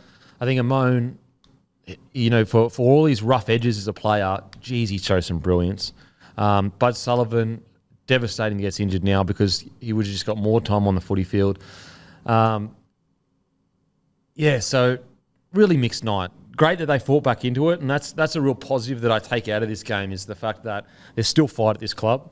They're not just rolling over and saying, you know what, they're still, they might have been 20 down or whatever, 15, 16 down, and they've struggled for at least a month now, but they said, no, we're not allowing this game to we're not rolling over, and I think that's a good sign. Yeah, geez, like for how much fight they showed to get back in it, God, it was disappointing they conceded that try to Seb Chris at the end in the manner that they did. They did so well to get themselves back in that contest. They had all the momentum going their way. It was a tough one to watch. We've already spoken about him, but Lomax, they've just got to find a way to just not hand him the keys, but just put the emphasis on him, take ownership of the team to some extent. You can't, and just say, all right, you're the superstar. Yep. Here you go, mate. And then there's a clear answer. Are you the guy you think you are, at this club at least? Now, maybe he goes to another club and kills it. Or are you not? Like, it's real simple. Real simple. I will bang on about it every single week, but please give Jacob a little more minutes. Oh, man. I don't get it. Surely there's got to be some reason why he's only getting 53 minutes. There's got to be, maybe, does he get gassed? Like, he doesn't look like he is to me. Yeah. But, yeah, you're right. There must be some reason, but I hope the reason isn't we've just got to fit him by in somewhere. Surely not. Surely not. I hope not. There's no way. No, I mean, I kind of feel like that was more of a hook thing. I hope so. Yeah, but, yeah, at the back, Paul Turner, hope he's all good with that knee in the back. But, yeah, pretty quiet game, to be honest. 53 minutes. In 53 minutes, he had 9 runs, 56 metres. So hopefully he comes back from his injury. And he's never jumped out to me as a fullback. Yeah, more of a 6. Yeah, more of a 6, I think. Bit of an unorthodox 6, but I don't think fullback's the spot. Yeah. I mean, he played more like a half than he did a fullback. Yeah. I would have even had him more as a centre than a fullback, to be honest with you. Is he big enough for centre, you reckon? Mate, he's a very strange body shape to pair with his skill set. Yeah. It's hard to find a spot for him. I'm not sure what his best position is going to be, and I hope that doesn't cost him. Yeah, some positives. Billy Burns worked his absolute arse off. Like, he worked himself to a standstill. Played 80 minutes, had 124 metres, 41 post contact, 5 tackle breaks, a line break, 42 tackles and only 2 missed. Jack DeBellin once again working his arse off, as he does every week. Real toiler, 171 metres and 46 tackles. Ravalawa scoring. I'll probably say this has been Ravalawa's best year. I think so. Yep. Like, he flies under the radar a little bit, and I think it's because when he came in, he was really good, and then he had super inconsistent, like just rocks or diamonds, really. I think this year's probably been his most consistent year. I would love to see him on the end of a high quality a consistent and top shelf back line. Because him close to the try line is almost better than any winger in the comp. Yeah, like if he was on the end of a very good back line that played to him and gave him space and opportunity, I'm not saying he'd be like the best Rudd Raja areas, but I don't think he'd be far off. I think he's such a good finisher and so hard to handle. He reminds me of like Siva, really. Yeah. And you know what? I think he's hungrier than those guys. Mm. Yeah, I mean, he ran for 175 metres, 16 runs, 7 tackle breaks. He had 4 line breaks on the weekend. 4 line breaks. So that's also a bit of a shining light. The fact that he's probably had his most consistent year. It's just mixed. Such a mixed night. As I said, if I'm a Dragons fan, I try to look for the positive where I can, and the positive is they didn't just roll over and die. They fought back to the death. Yeah, and I think that's what you take from this. That last week, from the 20th minute onwards, there was hardly a pulse. Mm. This week, Ben Hunt's not playing, and your young guys take a bit of an initiative. And those young guys, when they were what were they down 18-0 or something like that, they could have and probably should have gone to water. Yeah, they didn't. Which is, again, we talked about it earlier, but, this young crew with the right environment, I think they can make a difference. Like, I really do. 24-6 at half time. Yeah. It's as young as any. Like, you got Sullivan, Amone, Turner, who was, I know he played that first half, so he's also a rookie. And then you got Little, a rookie as well. Yeah. And they got back into it. And we spoke about it earlier in the show. Matt Frawley scores in the 39th minute. That should have been the nail in the coffin. Yep. Yeah, absolutely. So, as I said, you don't want to get to that point. Yeah. You don't want to get to that point, but they showed fight, which you can build with fight. All right, now store shout-outs. Cronin's Liquor in Gerringong. Just stocked up on a heap of lager. Get in and see Matt.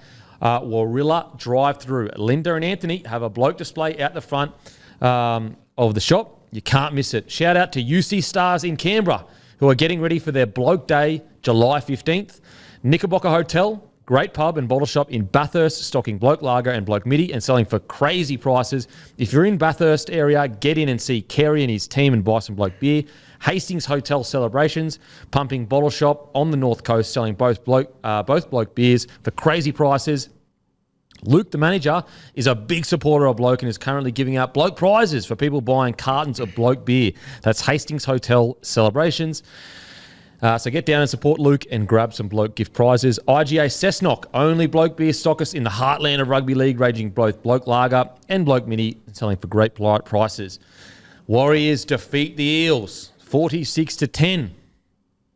Mate, going into this, I actually thought, first of all, I tipped the Eels because they got that win with RC and Madison at 6 and 7.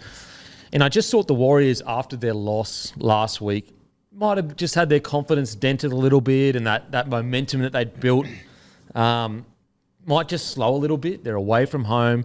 Penrith had Junior Paulo back, but they didn't. They absolutely didn't. The Warriors looked outstanding with a dominant victory.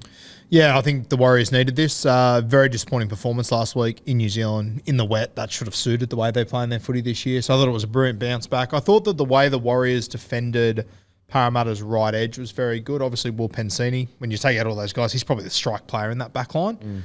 And they obviously addressed it. They had Ryan Madison at 5'8" there who, has played 5'8" growing up but isn't comfortable in the position. I thought the way that the Warriors left edge defended them and just forced Matto to just take that run every single time. You have a look at Pensini and compare his stats in this game to others. He only had, I think, 12 touches of the football. Yeah, wow. I thought it was really well defended by the Warriors and Jackson Ford and those guys on that edge. Such good coaching. Oh, mate, very good coaching. Great coaching. And you could see how frustrated Pensini was getting as well. Because it's like, all right, we've got a guy that's not a good, he played 5'8" growing, whatever, but he's a forward. So what do you do to a forward? You just go, you put him in a position where only an experienced half will know how to get out of that position. Yep. Just jam up, take the time away. Oh, shit, I've got to run the ball. Oh, shit, I've got to run. Because that's his natural instinct is to run the ball. You're right, they absolutely nailed it. And they did it all game. And you have a look at Ryan Madison. He played 5'8" and ran for 100 metres. So that just about every touch that they made him run the ball and not do what he wanted to do. Yeah. With the Warriors, Luke Metcalf, what's really, really exciting about him is I still think he's got so much left in him. I think we haven't even gotten close to what he can do in first grade. I am so excited to see what he delivers over the next couple of years if he stays injury-free. And last week I would have said Tamate Martin comes straight back in. Now I'm not so sure. I'm not so sure either. I was so confident TMM was going to come in and take that spot, but I reckon he's maybe just given Metcalf 2 weeks too long to show what he can do. So it'll be interesting to see how that plays out. I said at the start of the season, I stand by it. I personally think he's a fullback, not a halves player. So there's so much more to offer. And, I saw on Instagram and everything, all the comments, I'd do that against a reserve grade side. Jesus Christ. There's no easy games in the NRL. Okay, bro. Sure, you'd do it. Yeah. Bloody hell. There's a reason why he's there and you're not. Give you the hot tip. I'd do that against a reserve grade side. It's first of all, it's not a reserve grade side, for one.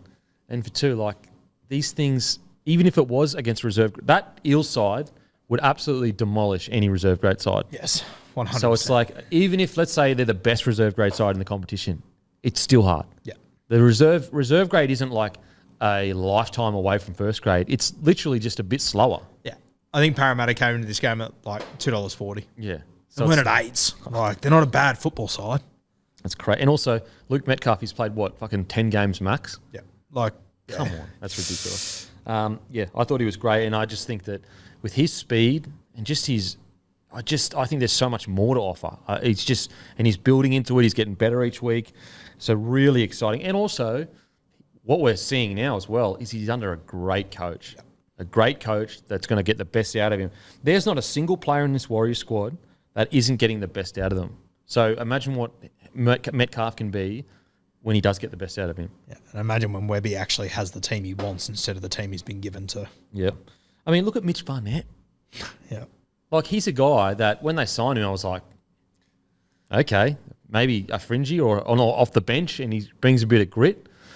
Mate, he was outstanding on the weekend. Absolutely outstanding. He scored 2 tries, 183 metres, 68 post-contact, 4 tackle breaks, 3 line breaks, 29 tackles, 0 miss. Jackson Ford, he ran for 203 metres, 5 tackle breaks, a line break, 33 tackles, only 3 misses. Like, their whole back row was basically, then you go to Tohu. So their whole back row, 203 metres, 183 metres, 172 metres. Like, that's a clear game plan. Yeah. You know what else I think is so clear about this Warriors side? When you have a look at that team on paper, you have a look at the other front rowers outside AFB, when he goes off the field, they should go to water. Yep. There's not really that much drop-off. There is. You can tell when AFB's on the field, but when he's not on, it's not carnage. You're not sitting there going, Jesus, get AFB back on, it's going to fall apart. Well, it's like similar to the Broncos to a lesser degree. I think the Broncos is because they've got Haas, Carrigan, and Flegler. Yeah. But like when the Broncos take off Carrigan and Haas, they don't have that same punch, but they also don't go to complete water. Yeah. And as you said, it's the names that they've got. The Warriors put Dylan Walker into the middle. They put Bailey Sirenen, who's been an edge player. Tom Arley, who, I'm not sure how many other first-grade sides would pick him in their team. And then Bunty Afoa, who's been, solid for a long time. But none of these guys you could ever even consider in, like, rep teams or anything like that. Yeah. Compared to the guys that the Broncos are bringing on or the other guys they've got on the field. Mate, it's super impressive. Like, this squad, if they can just attract a few more in that squad, all of a sudden they get Adam Fanua Blake with another elite front rower, and they're going. Then you look at the back row, who is just going to get better and better. How old is Barnett? 26? Yeah, he wouldn't be much older, I don't reckon. So you got Jackson Ford, relatively young. Barnett, 29. 29. Is he really? Wow. So you got 29. So he's got at least 2 more years left in him. Tom Arley, he's come off and played on the edges, haven't he? I think so. They've got Nia Cotto as well. He's not featuring at the moment. Injured. Is he injured or suspended? One of the two, yeah. I think he's suspended, actually. Anyway, so once they get going into the market a little bit more, it is going to be so exciting. Mate, they're just so different to what we've seen in the past with the Warriors. Like, every time that you doubt them and you go, we're going to see a bit of the old Warriors here where their confidence is a bit shot, have a few losing games and they have a big one. Nah, they immediately bounce back. Like, next week, bounce back. And look, I understand people go, yeah, they were missing Mitchell Moses, Dylan Brown, Gutho. Yeah, for sure. But they're still not an easy beat. They're at home. They've beaten teams before. Like, who did they beat with Ussie and Madison a couple of weeks ago? Manly. Yeah, Manly. And they towed them up 34-4. So this isn't just like some bum side. Like, that's a Manly side that beat, obviously DC was back, but they beat the Roosters just recently. So the Eels still have a quality side there. Also, New Korea suspended. He's suspended? Yeah. Jazz is the other one that's not in this team at the moment too. Yeah. So really, really good from the Warriors. It's wild too, like when you consider they let go of Eli Katoa and exactly what we thought would happen. He goes to the Melbourne Storm, looks unreal. But no one at any point has been like, typical Warriors, let him go. Because they've brought these guys in. Yeah. I don't know who I'd rather have. Like, I think Jackson Ford has been pretty close to at the moment, probably Jackson Ford. At the moment, just how consistent he's been. Katoa's had a good year for sure, but I don't think he's had as many good games as, like, he's probably had one or two, maybe 2 or 3 quiet games, whereas Jackson Ford, I think he's been solid the whole year pretty much, anytime he's got an opportunity. And I just can't wait to see the presence that RTS brings. Oh, massively. Back into this side. And look, to be clear, Eli Katoa, he has more potential than nearly any back row in the comp, up there at least. Like, so Katoa's upside is huge, but when I'm talking about just like consistent footy, Jackson Ford's been close to him. very close to him. I'll tell you what, that first image of RTS in preseason, I'm going to need to be sitting down for that. I cannot wait for it. It's so exciting because he's still only like 31, I think. He's still got a few years left in him. Is he that old? I reckon he's 30, younger than 31? that. Yeah. He's 30 now. Okay. So he'll be 31 basically next year. Well, actually, he just turned 30 last month. So he'll be 30 for the first half of the season next year. So he's still got plenty more years in him. I don't know if I've ever told this story, but when I was, I'm the same age as him, so I must have been, it was when I was 18, we were playing touch in the eastern suburbs, and I remember there was all these whispers that this kid that the Roosters had signed was playing on the field next to us.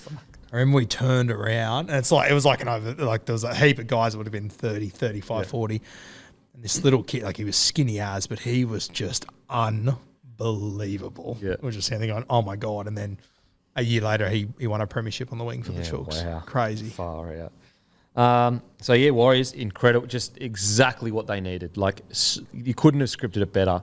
A team that's missing a few key players, but you still put a score on them. You come into next week super confident. Now to the Eels. Like, disappointing for sure. You got 46 put on you. But it's very hard to be too critical when they're missing essentially their spine. I don't know how much there is to say about the Eels. They're missing their entire first choice spine. Can I just say, and I know bang on about it, but the Eels got no buys during the Origin period. Like, they got no buys. They played in all 3 games in the lead up to each Origin game, whereas Brisbane, Penrith, Storm, and Roosters all got 2 buys in that period. So work that one out. At the same time, though, I wonder, like, it's not ideal for Parramatta. Geez, if they make the top 8 and they get a bye the week before the finals, which they do, that's a nice spot to be. Thank God they got that. If they would have got their bye in like round 23, you're going, how the fuck did this possibly happen? So at least they've got that one advantage. And credit to Parramatta, I thought they were no hope after week 5. They put themselves now in a position to be able to take advantage of that. Yeah, I was sitting there going, shit, I don't know if the Eels would even make the finals, but once they get everyone back, I think they're looking good. Well, Parramatta are now almost in a position. They're coming 7th at the moment. I got another bye to come at the back end of the season. Their for and against is so much better than all the other teams there. Like, they're almost in a spot that they could rest 2 weeks before finals if they wanted to. Yeah. But they're in a spot where when they get everyone back, they could easily end up in the top 4 because they're 2 wins. Is it 2 wins outside the top 4, I'm pretty sure? Yeah. And their for and against is good. Yeah. Outside of obviously the 46 points then. And you have a look of the top 4 teams, shock me, 3 of them have had 3 buys. Yeah. So, yeah, it's hard to like really judge. I thought Bailey Simonson had some good moments and, then in defence, some lacking moments. But I think he's starting to play, like he had some really good weeks a couple of weeks ago. But he's starting to play a bit better where he's like impacting games. Yeah. Yeah. I'm still, once, the halves return, I'd still be finding a spot for Assie in this side somewhere. Yeah. I just think he's got that X factor, yeah. And then put Bailey on the wing maybe? Probably on the wing. Yeah. I think he's played well enough to hold his spot for sure. Will Bensini, he was quiet. Sean Russell, obviously still a rookie, but he's just got to get through more work than 11 runs. Yep. Which is interesting because if I recall correctly, his debut, that's what he did, was like a lot of work. I might be wrong. He scored a couple of tries in his debut, and then I think he got injured, didn't he? I think it was he the one that Jaden Campbell slid into, and then he had to go to hospital. Yeah, I just remember seeing games of him doing, a lot of carries. I'm just surprised. He only had 11 carries for 89 metres as a fullback that played 80. Probably just got to get through more work than that. Look, pretty lacklustre all around. Everyone really... Junior Bolo got through a bit of work, 144 metres in 53 minutes, 58 post-contact, 20 tackles, only 1 missed. But, there's not really much to talk about with the Eels. I think if you're Parramatta, you just go buy round footy. Yeah. Next game. All right, on to next game. Rabbitohs and the Bulldogs. Bulldogs defeat the Rabbitohs 36-32. Speak about the Bulldogs. Geez, this was needed. Look, was it pretty? Absolutely not. Was it against the Rabbitohs side that were missing quite a few people? For sure. The Doggies' defence still needs a lot of work, but a win's a win. In a situation that they were in, A win is a win, and the positive is you saw fight, and also you saw potential of Sexton and Burton, and you go, okay, so next year we'll have Reid Marnie, Sexton, Burton. At fullback we'll have Critter. There might be something going on here. So ugly win, but a win that was needed. You can see the skeleton coming together. Slowly. So slowly, like paint drying, but it's better than going backwards. Yeah. Take the positives out of the weekend. I think Matty Burton, I think the best spot for him to have played the last few weeks has been halfback, just to lead that side around so they've got some form of direction. But I think it's very, very evident he is not a halfback. He is a 5'8". Credit to Canterbury. There's not many guys you can go out there and get that can lead a team around. I think Sexton is one of them. Might not be the best at it. Still so young. 100%. But yeah, he freed up Burton. He did his job. Did his job perfectly, and Burton had probably the best game of this year. Wasn't it just great to see that confident, like when he threw that flick to Jade Knockenball? It's just like, mate. You can't coach the shit that Burton is capable of doing, and that's why Canterbury have gone all in on him. Yeah. And you just need to keep putting him in those spots. I mean, no shock whatsoever. Blake Wilson, he was in our team of the week. Didn't shock me in the slightest. He was on the left edge, which is Matt Burton's side. Well, Burton reminds me, he's not as rogue, but he reminds me a bit of Munster in the way he plays. Yeah. Very good, strong ball runner. When he gets confident, he's willing to make that big play, loves to step up to make that big play. And so I just think that, completely put to bed, he's not a 7. Like, he's absolutely not a 7. Matter of fact, I'd go as far to say is he's not a 6 unless he has a solid foundational 7. Like, I think that if he doesn't have a good 7 that's just going to lay a platform for him, you're almost better off putting him in centre and going out and trying to find someone that's going to get him good ball. But him with a good foundational 7 is a great 6. Great 6. Yeah. Yeah. Really, and I really think good. Realistically, Canterbury need him to be a great 6. I don't think they need him to be a great centre. Oh, no, I'm not saying. What I'm saying is just like he's a 6 that needs a good solid 7. I agree with you. Whereas there are some 6s, like, for example, right now, Cody Walker, yes, Ilias is a good solid 7, but Cody Walker is going to be doing damage regardless. So I meant more so why it's so important that Canterbury went and got a 7. Oh, yeah. Because that's just that's how they need to work it. Sure. It was wild. The 24 hours leading up to it, a lot of Bulldogs fans were working out which of the 2 outside backs was going to debut. Turned out they both debuted in a weird turn of events, Skelton and Quai Ward. So shout out to both of them. Yeah. And Quai Ward got a meaty on debut. So Burton, I love the reaction too because, left out in New South Wales, could easily drop his lip, sook, comes out, has the best game of the season, at least close to the best game, and just really impacted the game. So if he can keep that kind of confidence up and him and Sexton can the positive with Sexton is as long as he is willing to work hard and just take care of the little things in his game, as long as he brings a really good, strong attitude, Burton's got enough flair and, pizzazz and all that to make up for all that. Yep. So all Sexton needs to do is be a good kicker, a good defender, and get the boys to certain positions on the field. And if I'm the coach, I am saying to him, mate, we don't need you to be anything outside of that. Like, go look at Townsend up at the Cowboys, look at Reno to a degree. Reno's got a bit more flair to him, but we literally just need you to be the best possible kicker you can be, the best defender you can be, and then stick to the game plan. Anything outside of that, Burton can take care of. And they're a really good combo. I think I would literally be saying to my halves, if we're in the attacking 30, Sexton, it's your kick. Beyond that, Burton. Yeah, just getting sorted. Fucking boot. You've got a mad long kicking game. You've got an unbelievable short kicking game. Done. Dunskies. And actually, if you do that with Sexton with the kicking game in their 30, it actually frees Burton up because they have to look at Sexton. Yep. And it creates more space for Burton to work with. Whereas if Burton is just doing all the kicking, it's like, look, literally, where's Burton? We're running straight at him. Which has been the last 8 weeks. Yeah. I think initially when the Sexton signing happened, and I still have a little misgivings in regards to just so many young players in this side. I do think that if Sexton, they bring Sexton to the club, Burton, I think next thing they need to do is go out and find some grizzled veteran forwards. Yeah. I think that's got to be the next. You can only go young for so long, and I think that if you're trying to replicate Penrith, you're not. Penrith are Penrith. They have this unique situation where they have the best juniors we've fucking ever seen come through, essentially, when it comes to not individually, but across the board. Yep. Whereas Bulldogs, I just don't think they're the same. And I think at the very least, they need to find a Cam McInnes, a Dale Finucane, and a Jake Trbojevic in their forward pack. Yeah, just that old hardened. Josh Jackson. As in a guy like that, yeah, that is just going to teach these guys about grit in defence and staying in it.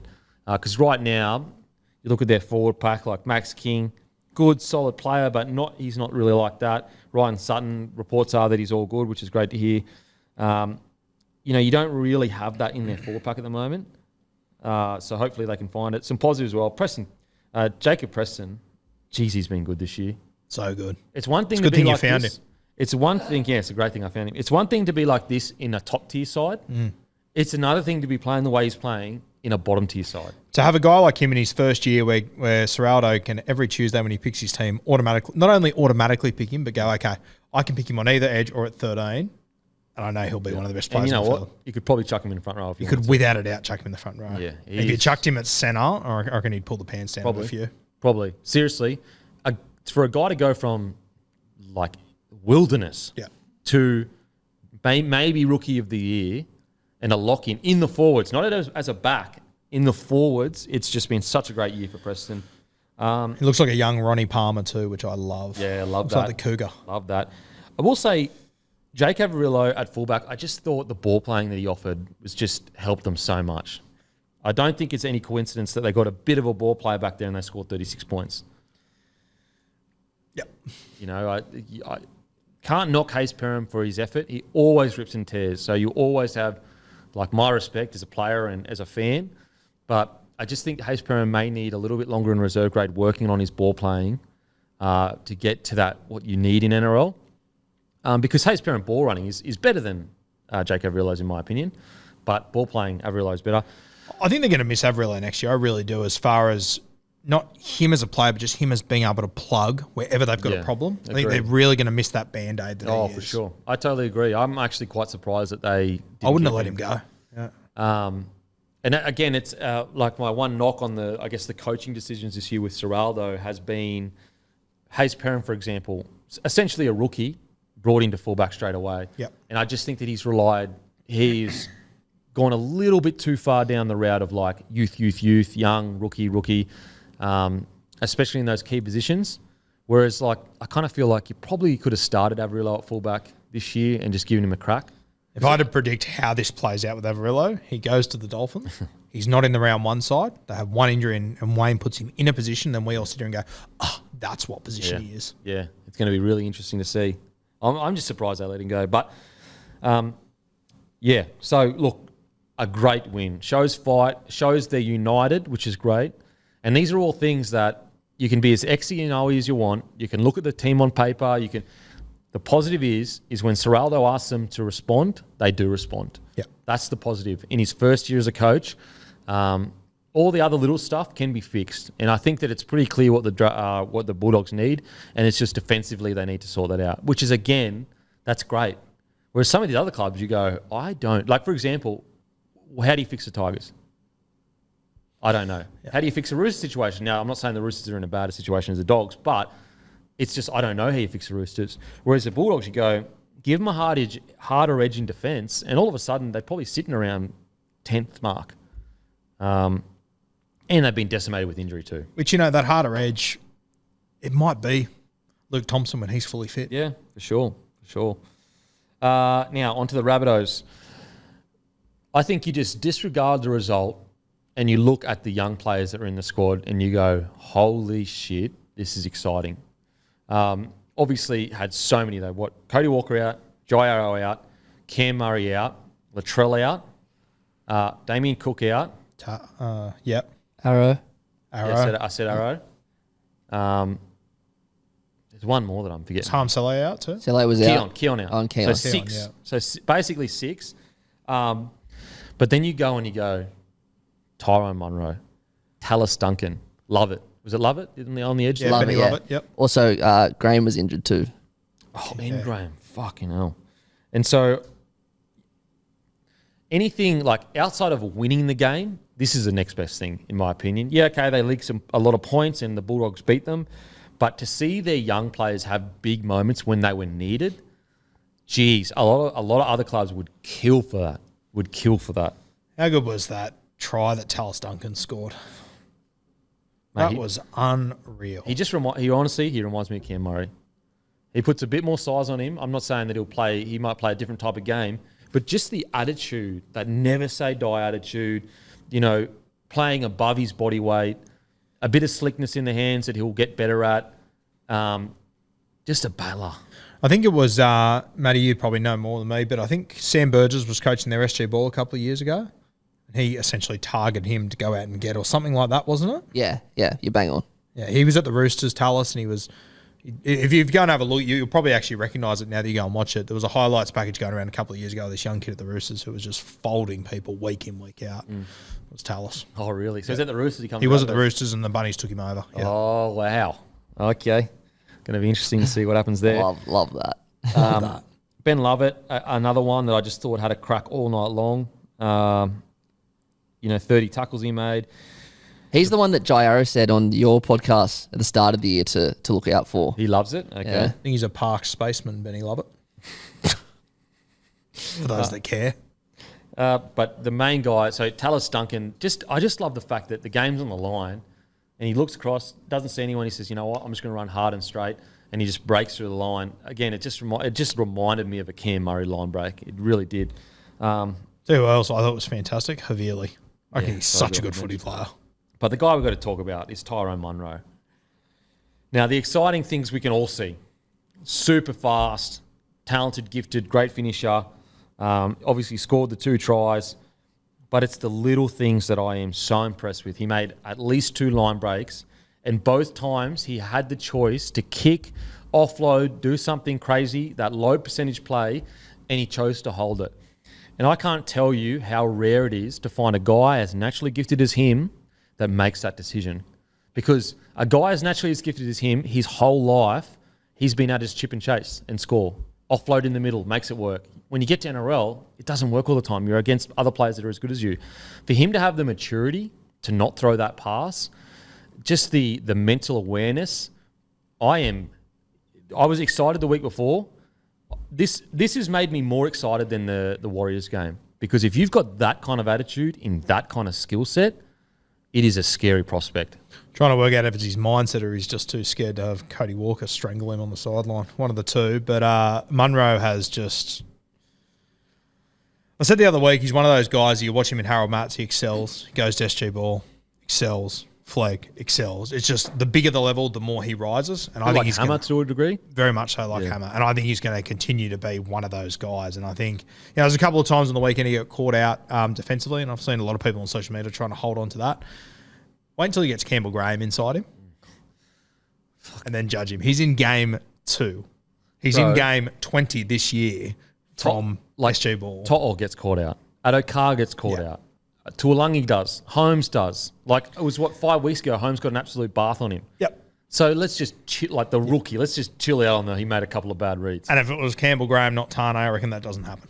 So, anyway, the internet, Internet, yeah. It'll make it crazy. Ruins us. But yeah, Munro, you can just, even that try that he scored, I think it was Tane that put in the kick for him. And, he makes that stuff look easy. If you freeze that, when Tane kicks the ball, most wingers don't score that. He was not in a good position. But just those 5 or 6 metres, he's just so quick over there. So quick. He's incredible. So I don't think Demetrio and the Rabbitohs get enough credit for what a quality club they are. Because they haven't won the premiership over the last 5 years, they haven't got the credit for everything that they're doing. But I mean, right now, ever since the back-to-back, there's an argument to be made that Roosters are a better club than the Rabbitohs are a better club than the Roosters. When you talk about consistency, they're the ones. Yeah. When you talk about they're the ones that made the grand final, made a prelim every single year. Whereas I don't think, maybe this year people are starting to see that, but when you look at the Roosters roster and resources or whatever, and I know the Rabbitohs have that now too. I just don't think that the Rabbitohs get enough credit for the way they've handled the last 5 years. Yes, they haven't won a grand final, and that's what you want to do. And yes, the Roosters, obviously, when you go a bit longer, you go, hey, hang on a sec. The last 10 years, the Roosters have been more dominant. But I think this last 5-year period with the Rabbitohs, I mean, they've made some really tough calls that have worked out well for them. All of their youth coming in are playing good footy. Cody Walker playing just as good as he did under Wayne Bennett. Latrell Mitchell, when he wasn't injured, was killing it. I don't think the Rabbitohs get enough credit for where they are as a club. Yeah, same as the coach. Not many rookie coaches are 18 months into their career and are under no pressure whatsoever. If anything, you're impressed. After Wayne. And lost their halfback. It's, as I said, the Rabbitohs, they're in such a strong position. Like the fact that you had 3 players right there that you mentioned that all impacted the game essentially on their debut. Like, that is a scary prospect. Latrell Mitchell is still 25. Exactly right. You know what I mean? Like, this is not a... And we talk about him like he's 30. Like he's 30. Lockie Ilias, still so much footy ahead of him. Yep. Like, he's 22 max. Like, there is Campbell Graham, 24. Cam Murray, 25. And you're even you saw all these young guys on the weekend, but like you got Mamazelis, Duncan, Mawali, who I think could all be stars. JD doesn't rush them. Look at the way he's used Mawali. It's just been perfect. He's just edging him in. His time will come, and when it comes, he'll kill it. He's going to be ready. Yeah, so disappointing loss for sure, but I just think, like, for example, when you go into next year, you're going to go in with the back line, and I hate to say it because I think Isaiah Tass, literally the most unlucky bloke in rugby league right now, but you go in, you got Munro on one wing, Johnson on the other, Whiten, and Campbell Graham, like that, and then Latrell at the back. That is a crazy back line. I don't know who Tass's manager is, but his phone should be ringing. Surely. Off the hook. So, like, you think the Tigers couldn't use Tass in centres right now? Like, they use him immediately. Bulldogs, even though I know he was at the club, but they could use him. So many that could do with a guy like him. So many could do with a guy like Tass. But the Rabbitohs, they are just looking scary next year, looking very scary. Even this year when they get all the boys back on the park, I haven't ruled them out for a premiership push this year. You can't, no way. You just cannot. So, tough loss, but still so much upside. So much upside. Anything else on the Rabbitohs, mate? No. Alrighty. All the players, Origin, injured, so Latrell, Arrow, all of them come back around 21. Yeah. So that's 2 weeks away. That's the next game because they got to buy. So you go, geez, they got to buy at the perfect time, so everyone gets to freshen up. They got to buy in 5 weeks too. You got to buy around 26, so you've got 2 buys in the last 7 weeks, getting yourself ready for finals footy. Huge. That round 21 games against Bronx up at Sunshine Coast, it's going to be a cracker. What's that, round 21? Round 21 against the Broncos. Unreal. Yeah, so they're currently sitting 8th, but this run home could be special because they've got everyone back on the field, everyone fully rested, ready to go. So their destiny's in their hands. They've got the roster and they've got the draw now. They did all the hard work at the start of the year. Now it's about taking advantage of that. So, yeah, Rabbitohs could definitely turn it around. Well, not turn it around, but go on a run. Now, store shout-outs. All Good Times pub group venues with Liquor Legends banner on the Gold Coast. This is Queensland stores. So, Good Times pub group venues with Liquor Legends banner on the Gold Coast Stock Bloke beer. The Seaview Tavern in Woolgoolga. And a big day to the Whoopee Seahorses down in the Group 2 competition with their big win over the Grafton Ghosts on Saturday. Up the Whoopee Seahorses, hey? The bloody Whoopee I hope I'm saying that right. The Seahorses, Liquor Legends Canberra at Hawker Drive-Thru. Okay, that's in Queensland. A huge congratulations to Johnny Wilson, who has just completed 7 marathons in 7 states in 7 days, raising funds and awareness for the Bravehearts. Unbelievable effort, Johnny. That's Liquor Legends in Canberra at the Hawker Drive-Thru. Johnny Wilson, what a man. 7 marathons in 7 days in 7 states. Incredible. Duke of Edinburgh Hotel in Walkerton. Lee and the team are great supporters of Bloke up in Mackay. Arundel Tavern, go see Shane for a great price on Bloke Lager. And Mitty at his Celebration Superstore on the Gold Coast, just off Smith Street Motorway. The Grange Hotel, the Grange Celebrations drive-through, easy pick up and go. Arana Lee's Clubs, in Bottle Shop and also in the fridges behind the bar. Eaton's Hill, Harry Brown's, for everyone on the north side of Brisbane. The Woods Bar in the fridges at the Woods Bar in Mitchelton, Blackwood Street. Common Ground Cellars St. Lucia, located near University of Queensland. Mate, shout out to John Wilson. Going to 7 states in 7 days sounds exhausting without the marathons. Yeah. That's a marathon in itself. Yeah. Jesus. Incredible. Amazing stuff. Well done, mate. That's truly inspiring. Now, Dolphins defeat the Titans 23-21. Honestly, watching this, and I bet you it's probably my Queensland bias, but I actually loved both teams' performances. And I'm actually really excited for both teams going forward. The Titans, now this is 2 or 3 weeks in a row where they've shown grit, haven't let games completely fall apart in the second half. And the Dolphins, once again, show their DNA, show that they are never out of a game. I'm actually really excited for both teams, and I thought that both teams coming out of this game could hold their head high. Really do. I agree, mate. I've said a number of times I like the direction the Gold Coast Titans are heading in. They've got headaches to come in the future about how to fit guys into this team and whatnot, but I think they're building a really good core. And, I think that good win by the Dolphins, but Titans, when you got 3 key forwards like they do that are all Origin stars, you take them all out. It makes a huge difference. Massive. And Brimo as well. They were missing, as far as those 4 and how important they were to this side, I would almost say that they were arguably probably the most damaged by Origin this week. And they just found a way to still hang in there. I think Sam Verrills, mate, he has been tremendous for them. Oh, mate, so important for them. So important. I love the fact that if you had said Titans lose 4 of their forwards in Brimo, you would have said they're going to get absolutely pounded into the earth. Yep. They just showed so much grit, and I'm so excited for the Titans. Honestly, right now, looking at them, if they keep Tino, they keep Fafita, and they get Ben Hunt, they're a top 8 side next year. And this is 3 weeks after losing their coach too. Yeah. I really, really like one. Foran was outstanding. But we'll talk about Dolphins first, and then we'll get to the Titans. The Dolphins are gritty. They're easily the grittiest side in the comp, in my opinion. I think so. I don't think anyone holds a candle to them. With the roster they have, with the situations they've been put in, they just never go away. They never go away. They never give up. They're missing, Tommy Gilbert as well. They've had all those injuries. They're missing JMK, Jerry Marshall King as well. Missing the Hammer. So they're missing some players some players, main players. Yep. And I just thought that the way the Dolphins just hung in that game, and jagged to try here, jagged to try there. Even a guy like Jared Wallace, couldn't get a start at the Titans. He's so important to this Dolphins side. He's been so good for them. Who stood out for you for the Dolphins? Mate, what about just to give an example of where they're at? Cody Nikorima, when he was played at fullback for South Sydney last year, Matty, I just thought, my God, put the red Sharpie through that. That can never happen again. He was all over the place when playing fullback there, and Wayne just takes arguably the most informed fullback in rugby league, says, I'm going to pluck you at centre. Cody Nikorima, I'm going to throw you at one. He's been fantastic. I know, it is. Wayne's ability to get players playing well is second to none. I cannot believe, Cody Nikorima, some of his defence, try-saving tackles that he made, one-on-one with Jaden Campbell when he made a break, the amount of work he's getting through, he's averaging over 150 metres a game as a smaller body.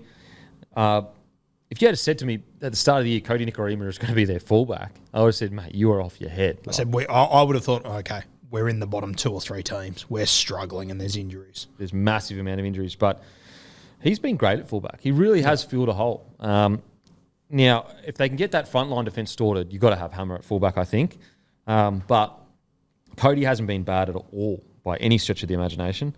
Jermaine Asako, once again, gets through a bunch of work.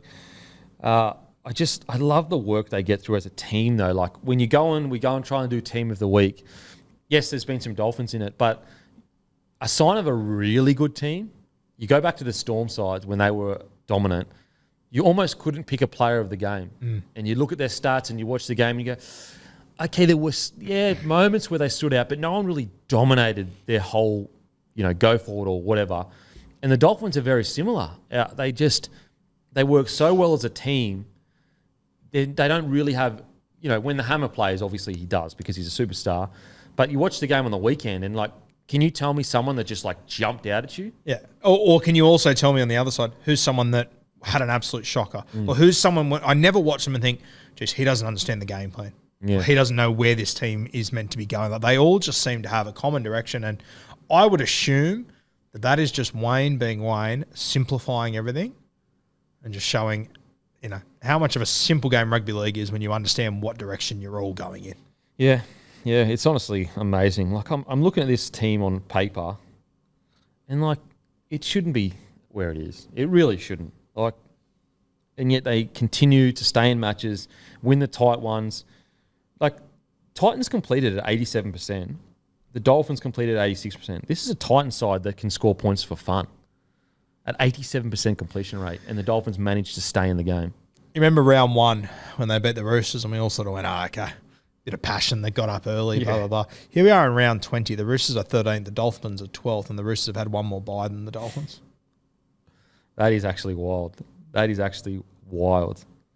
To think that the Dolphins would be round 20, the Dolphins would be ahead of the Roosters. And isn't it? They lost their halfback for 12 weeks. But isn't it such an example of footy is about so much more than just talent? Because like the Roosters, that side is just pure talent. Like, it is unbelievable, that side on paper. The Dolphins were touted as the worst recruitment we've ever seen. And yet the Dolphins, at the moment, you've probably got more confidence in them making the 8 than the Roosters. 100% I do. Like, which just shows you that, we often talk about on this podcast about all the off-field stuff, and it probably drives you nuts. You go, fuck, what are you talking about on off-field stuff? But if the Dolphins aren't an example of that, fuck, I don't know what is. If the Roosters got everyone back full strength this weekend against the Dolphins, I would take the Dolphins. Full strength Dolphins, full strength Roosters right now. Honestly, if it wasn't paying $1.80 or $1.90 each, I'd be surprised. That's incredible. That's wild. Yeah, it's unbelievable what they've managed to do. And what's mental is they're on 20 points, which is one win outside the 8. That's how close this comp is. Yep. One win outside the 8. Amazing stuff. I got to say, though, that, I actually really loved Katoa's game. Now, he didn't kill it, as in, wasn't a superstar or whatever, but he got chucked in at 9 for a period there. Yep. And I just love that. Didn't sook, didn't whinge, just went in. Like, we're talking about literally one of the most highly touted halves in many years coming out of grade. He's the New South Wales Cup Premier League winning halfback as an 18-year-old, and he gets told, mate, I need you to play number 9. And he goes, yep, sweet. Gets through a bunch of work and does his job so well. And, maybe he stays there for a little bit, because I actually think, he made 30 tackles, only missed 3. And sometimes with players like a Katoa, you go, and Wayne's the king of this. You go, you know what? I want to put him at 9. He's going to have to work his ass off. So when he gets back to 7, he's going to be like, this is a breeze. Yep. Like, contact with these guys are way smaller than what I was defending in the middle.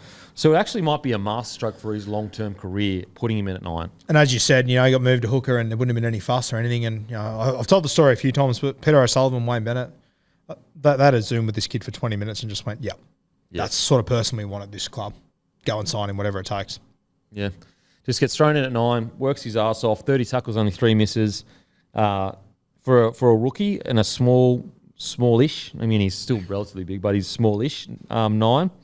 Well, I'd say he's probably the same size as a lot of nines in the comp right now. I'm just trying to think that when I saw him, how tall he was, about my height. But for the first game ever at 9 in the NRL, he didn't look out of place. He's still growing into his body too. Oh, he's going to get much bigger for sure. And I just think that, maybe playing him for a few games at 9 whilst JMK is out might be the best for his career. Yeah. I also think as well, like as you said, he'll get used to the physicality at 9 and whatnot, then he'll move back. But I also think when you move guys to different positions, and I think it's something that's really helped Matt Burton, for example, when you get to play the positions either side of you just get a better understanding for your position as well, how you want the ball and how you want it delivered, where you want to be. And I think that it's, you look at some of the greatest players, Freddie, Daly, Wally Lewis, they could play different positions, and I think it just opens up your understanding to your position even more. Yeah. And like you look at Matty Burton, like he played 7, and sometimes you need to play a position to know what you definitely don't want. Yep. So I'm sure Burton was playing 7 going, you know what? I definitely don't want to play this position. Yep. So anytime I'm at 6, thinking, a bit down or whatever, I go, I could be playing 7 and could be a nightmare. Yep. And Katoa, he's probably going to come out of this going, Jesus, that sucked. But I'm so grateful to be playing 6 now or 7 or whatever ends up in the end. So it will be interesting where he does end up, and I think it'll probably be dictated by their signings over the next few years, whether he becomes a 7 or a 6. I think he could go either way at the moment. Isn't it interesting? So I do respect the Dolphins' stance where all these guys have gone into the market and Dolphins have straight out come out and said, nah, not interested. Nah, not interested. Like Tino, Fafita, they said, nah, not interested. And I just think that like there are some clubs that need to take note of that. Yep. Because the Dolphins are saying to everyone else, we are confident in our plan and we're not going to let the market dictate to us and go in for every single player. And maybe it's a mixture of two things. It's a mixture of Wayne being burnt initially, but also it's a message to everyone else saying, no, we don't need to go and buy a marquee player right now. The only player that's a marquee player that we're going to buy is someone that's part of our plans, someone that we feel we need. For example, a Flegler and Herbie. Matter of fact, I heard a little bit about Herbie with the Dolphins, but I didn't actually hear that much about Flegler to the Dolphins. And you look at this side now, with Herbie and Flegler arriving next year, and you go, oh, shit. Oh, shit. Oh, shit. And you know they'll get something out of Avarillo. Oh, absolutely. Yeah. I didn't hear anything about Avarillo to the Dolphins until it basically happened. And there are some clubs where they're linked to everyone, you know, and they come out and say, yeah, we're going for him. And it's like, is that a good message to send your players? And the Dolphins should be linked to everyone. It's wild they're not. That's what I'm saying. Yeah, I know. That's what so like, it's so, yeah. It's a really good point. Like, they should be linked to everyone. They weren't even linked to Ben Hunt.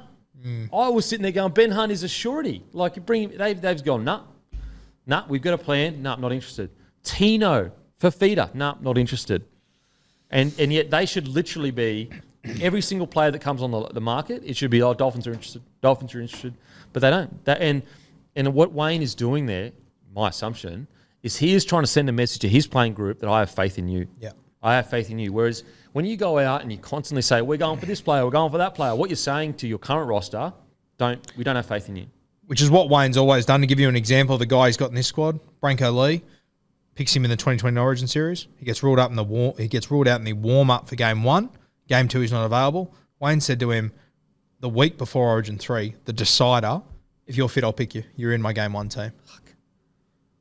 You're in my game. You're in my team. If you can prove to me you're fit, I'm picking you at right centre. Because you were in my Game 1 Because you're in my Game 1 side. Yeah, and Branko obviously went on to play Game 3 and they win that, and he's playing on the edge with Edric Lee. I hate to reflect that on the current situation you guys find yourself in, but isn't that a different mindset? Yeah, I'm sure you hated it. Yeah. Well, look, you look like a guy that hated it. And like, what's crazy as well, no disrespect for Branko Lee, we're talking about Branko Lee here. Yeah. We're not talking about Dally M winners and next big things. But it is funny with great coach. I'll tell you, because I had Branko on the podcast the end of that season, just after he'd had that Origin Series.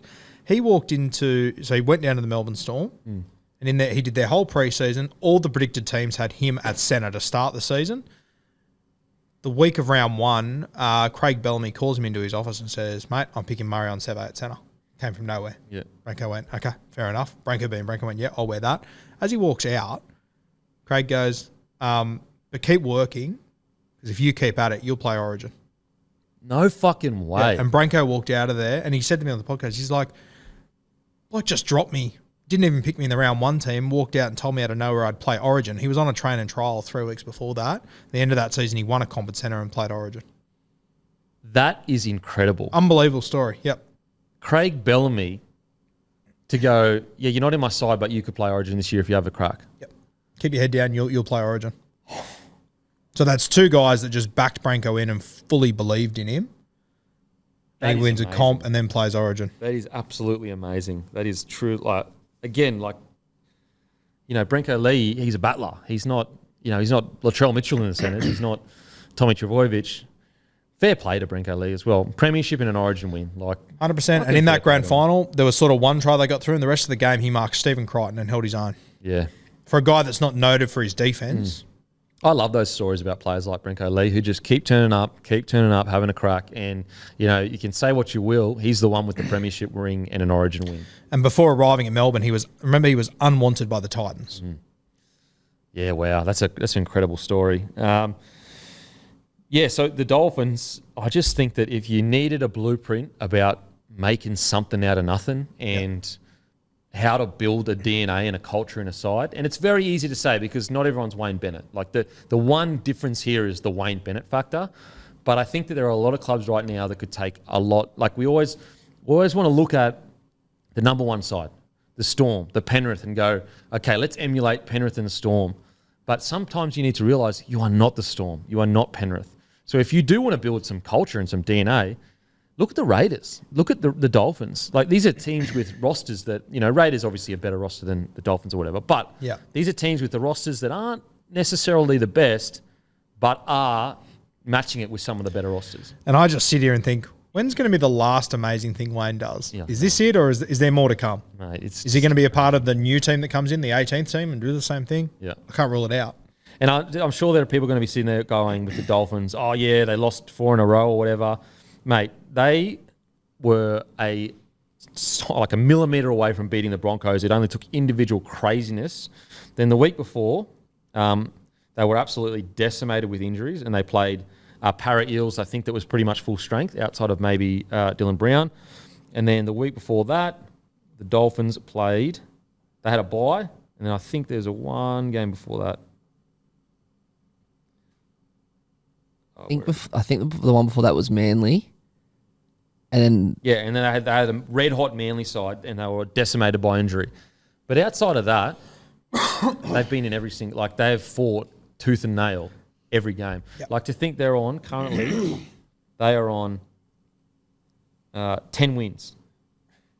They were predicted to be lucky to get 6 wins in the season.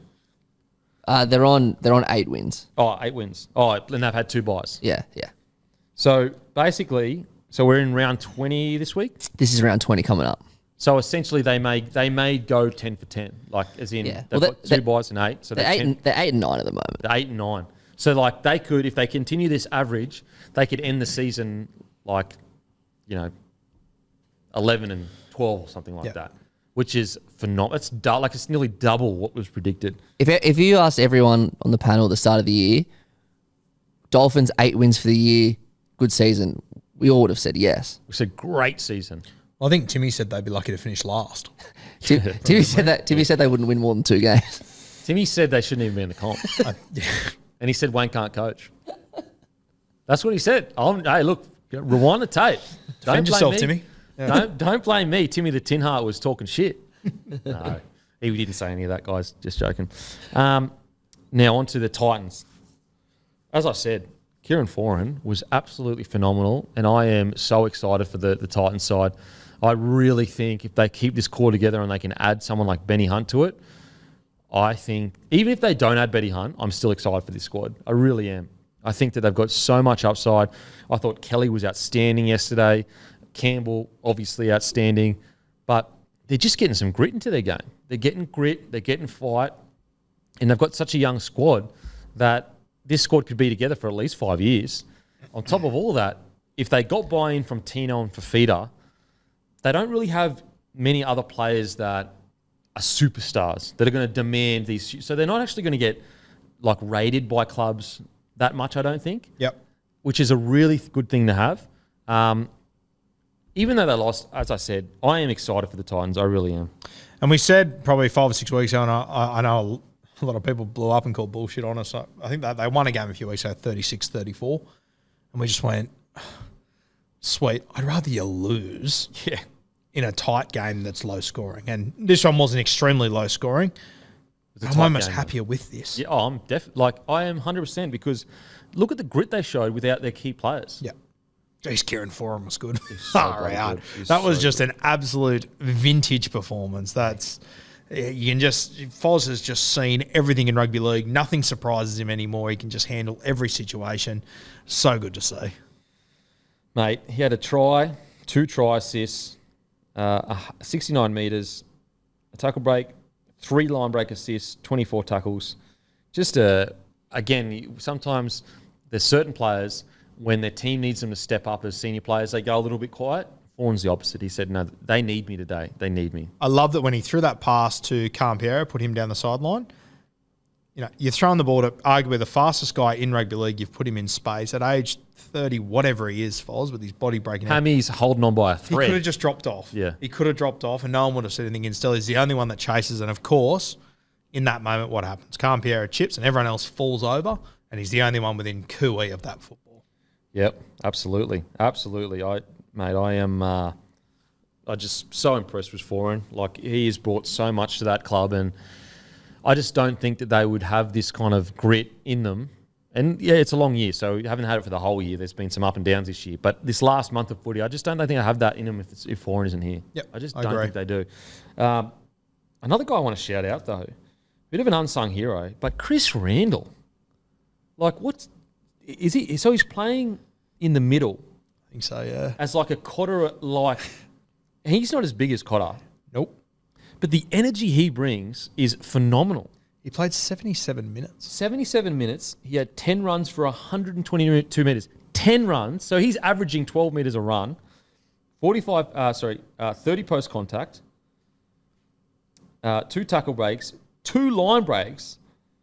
52 tackles. That's a fucking knock. Jeez, tough as nails, mate. The one that stood out for me that I loved was the 17 making his debut, Jacob Arlick. He's been a part of like Queensland resident side and all that for quite some time. I think he's about 23, 24 years old. I was excited about him, but I didn't say much because I thought, you know what, he'll play 20 minutes. He might play 15 minutes. Yeah. He played 60 minutes of footy and killed it. Yeah, wow. I reckon they'll find a spot for him moving forward. I reckon he'll be in this side. It's just like a big mobile forward. He reminds me a little bit of, do you remember Reece Martin used to play for Canterbury? Yeah. Had a bit of X factor to him, was hard to handle, had a good little offloading and just sort of do a little bit of everything. He's very similar to him. Very good player. Yeah, very exciting. And it's, you just want those battlers. Another guy like Sam Verrills, 56 tackles, 2 misses. And this is where I think the Titans need to be given props because they specifically went out and recruited tough players. Yep. Sam Verrills, tough defender. Randall, tough defender. Kieran Foran, tough as well. And I think they're starting to see the reward. I really do. Which has never really been what we look at the Titans as. Yep. Or even the Gold Coast in general. But I like that move that they're making. I'm pretty tough. How dare I, of course. I'm from the Gold Coast. I'm pretty tough, but whatever. Don't worry about it. You're a dog, but whatever. Beach boys. No, I'm a country, actually. I'm from the country, mate. Gold Coast country, and I'm tough, all right? Don't fucking insult me. No, you're right, though. Gold Coast, it's the glamour. It's the glitter strip. It's all about scoring more points than the opposition. And they still have that in them. Yeah. But I think that they deserve props for identifying last year, and we spoke about ad nauseum, you need gritty defenders. They're nailing it. But I also, I want the Titans to keep that attitude of, fuck it, we're going to score more points than you. But if they can just zone in that defence, and it's not a big change. If you can concede 1 to 2 less tries per game, you're going to win the vast majority of your games of football. Absolutely. I mean, Jamin Jolliffe. Yep. Jamin Jolliffe. 51 tackles as well. So they had 3 players over 50 tackles. He's underrated. He gets through a lot of work. He's actually really important. Wasn't he injured and he came back a few weeks ago? He's actually quite important to that side, I think. And for a guy, so he came in, he places Moe Fotuaika, and he played 59 minutes. He had 13 runs for 130 metres, 1 tackle break, 2 offloads, 51 tackles, only 4 misses. Like, I think he had that one error, but outside of that one error, he's obviously fatigued, like so tired, because they've got an offload to his bootlaces. Yeah, Jolliffe did his pec and had surgery, so he was out for ages. So as I said, I'm just really excited for the Titans. I really think that they're going to turn a corner. I really do. And like Desi coming in, like you feel a bit for Holbrook because you go, could have they turned a corner with Holbrook? Yeah. Because he laid all this foundation, but at the same time, like, maybe they've shown grit since losing Holbrook, so maybe. Did you see that thing on the news the other day? It was like they were at Sydney Airport and they were like, oh, planes have been delayed. And they always flash to the crowd and there's 25 pissed off people saying Desi was at the front of the line. No way. Going to the Gold Coast. Yeah, it was unreal. That's fucking hilarious. That is hilarious. All right, let's get to tips. Tips for the week. And it's a full round of rugby league, which is absolutely fantastic. Okay.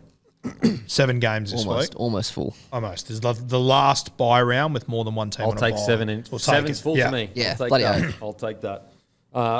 New South Wales versus Queensland. What are you doing? New South Wales at home. Sure. Blues, 24-20. I think I've already given an answer to this. I think I said Queensland. I think it's Queensland 24-14 or something like that. Yeah, I think Queensland get the job done, hopefully. Now, Knights paying $1.18. Tigers paying $4.95. What you going? Newcastle at home. Get it done. Yep, Newcastle for sure. Yeah, Newey. I thought they were outstanding against the Bulldogs. Now, obviously, the Bulldogs weren't the best, but I think KP, we're starting to see him step into that leadership role. He had one quiet game against Panthers, but I think that he's really, like, the fact that he chose not to play this decider and said, no, I want to give back to the club, I think that's great signs for the club. I love as well, after that game, a few interviews with players, I heard 3 different players say they knew they had the bye and they knew they were coming home. And they said, we haven't been as good as home as what we'd like this season. That's good. Got to repay faith. Bulldogs versus the Broncos. Bulldogs paying $2.86. Broncos paying $1.43. Belmore Sports Ground. Nothing better. How good, but I'm going to take Brisbane. I'm taking Brisbane. If you like the Doggies, though, I'd probably get on them now because it's an away game, short turnaround. I don't really know. I'm not confident that Carrigan and Flegler and all that are all going to play. So yeah, I'm going to take the Broncos, but if you like the Doggies, I'd get on them right now. Do you want them to rest their guys? I wouldn't mind. If they do, okay. I'm okay with it. Yep. And I also think that, there's no disrespect to Canterbury Bulldogs, but I do think that our guys that come in are as good as their roster. Like, if I look at the Doggies roster and then I look at the roster without Haas and Carrigan in it, I think our roster is just as good. Well, put it this way, I think our backline's substantially better, but I think our forward pack is as good as their forward pack. Yep. But on paper, as we just talked about Dolphins, doesn't mean a thing. The Bulldogs could be confident as anything. Burton, Sexton could be on a roll. I'm going the Broncos, though. Manly Seagulls, $2.18. North Queensland Cowboys, $1.69. Cowboys. I think $1.69 is an awesome price. I'm going Cowboys. Going Cowboys. Roosters, $2.44. Storm, $1.56. I'm going to take Melbourne. Melbourne. I am going to take Melbourne. Warriors, $1.97. Sharkies, $1.87. Good match. Oh, can't wait for that one. I'm going Sharkies. You going the Sharks? No, I'm going Warriors. Yeah, I'm going Warriors too. All right. Dolphins versus Penrith Panthers. Dolphins playing $4.60. Penny Panthers, $1.20. We don't have team list yet, but I'm pretty sure Nath will be back for this game, so I'm going to take Penrith. Yeah, Penrith. Even if Nath wasn't back, I'd probably still pick Penrith. So I'm going Penrith. Para Eels, $1.36. Gold Coast Titans, $3.17. I don't mind. Yeah, I don't value. mind. $3.17 for the Titans. I don't mind that $3.17 for the Titans. You got all the boys back. Yep. They have to play too. They won't be able. They can't afford to rest their guys. Yeah, Titans. and it's on it's the last Sunday. game. It's the last game. So you got what? Nearly a 4-day turnaround. I'm going to take the Titans 34-32. I'm taking Gold Coast as well. I'll go Eels. I'll keep the faith. I'll keep the faith in the Eels, even though I think the Titans are value here. They're definitely value, but I'll go the Eels to be different. All right, that is us done and dusted. Don't forget, 6 p.m. tonight, Guru hats going live. Don't want to miss it on rugbyleagueguru.com. .au, that's the one. .au, that's it. And as usual, I'll go and fuck myself. Thank you. What's gambling really costing you? For free and confidential support, visit gamblinghelponline.org.au.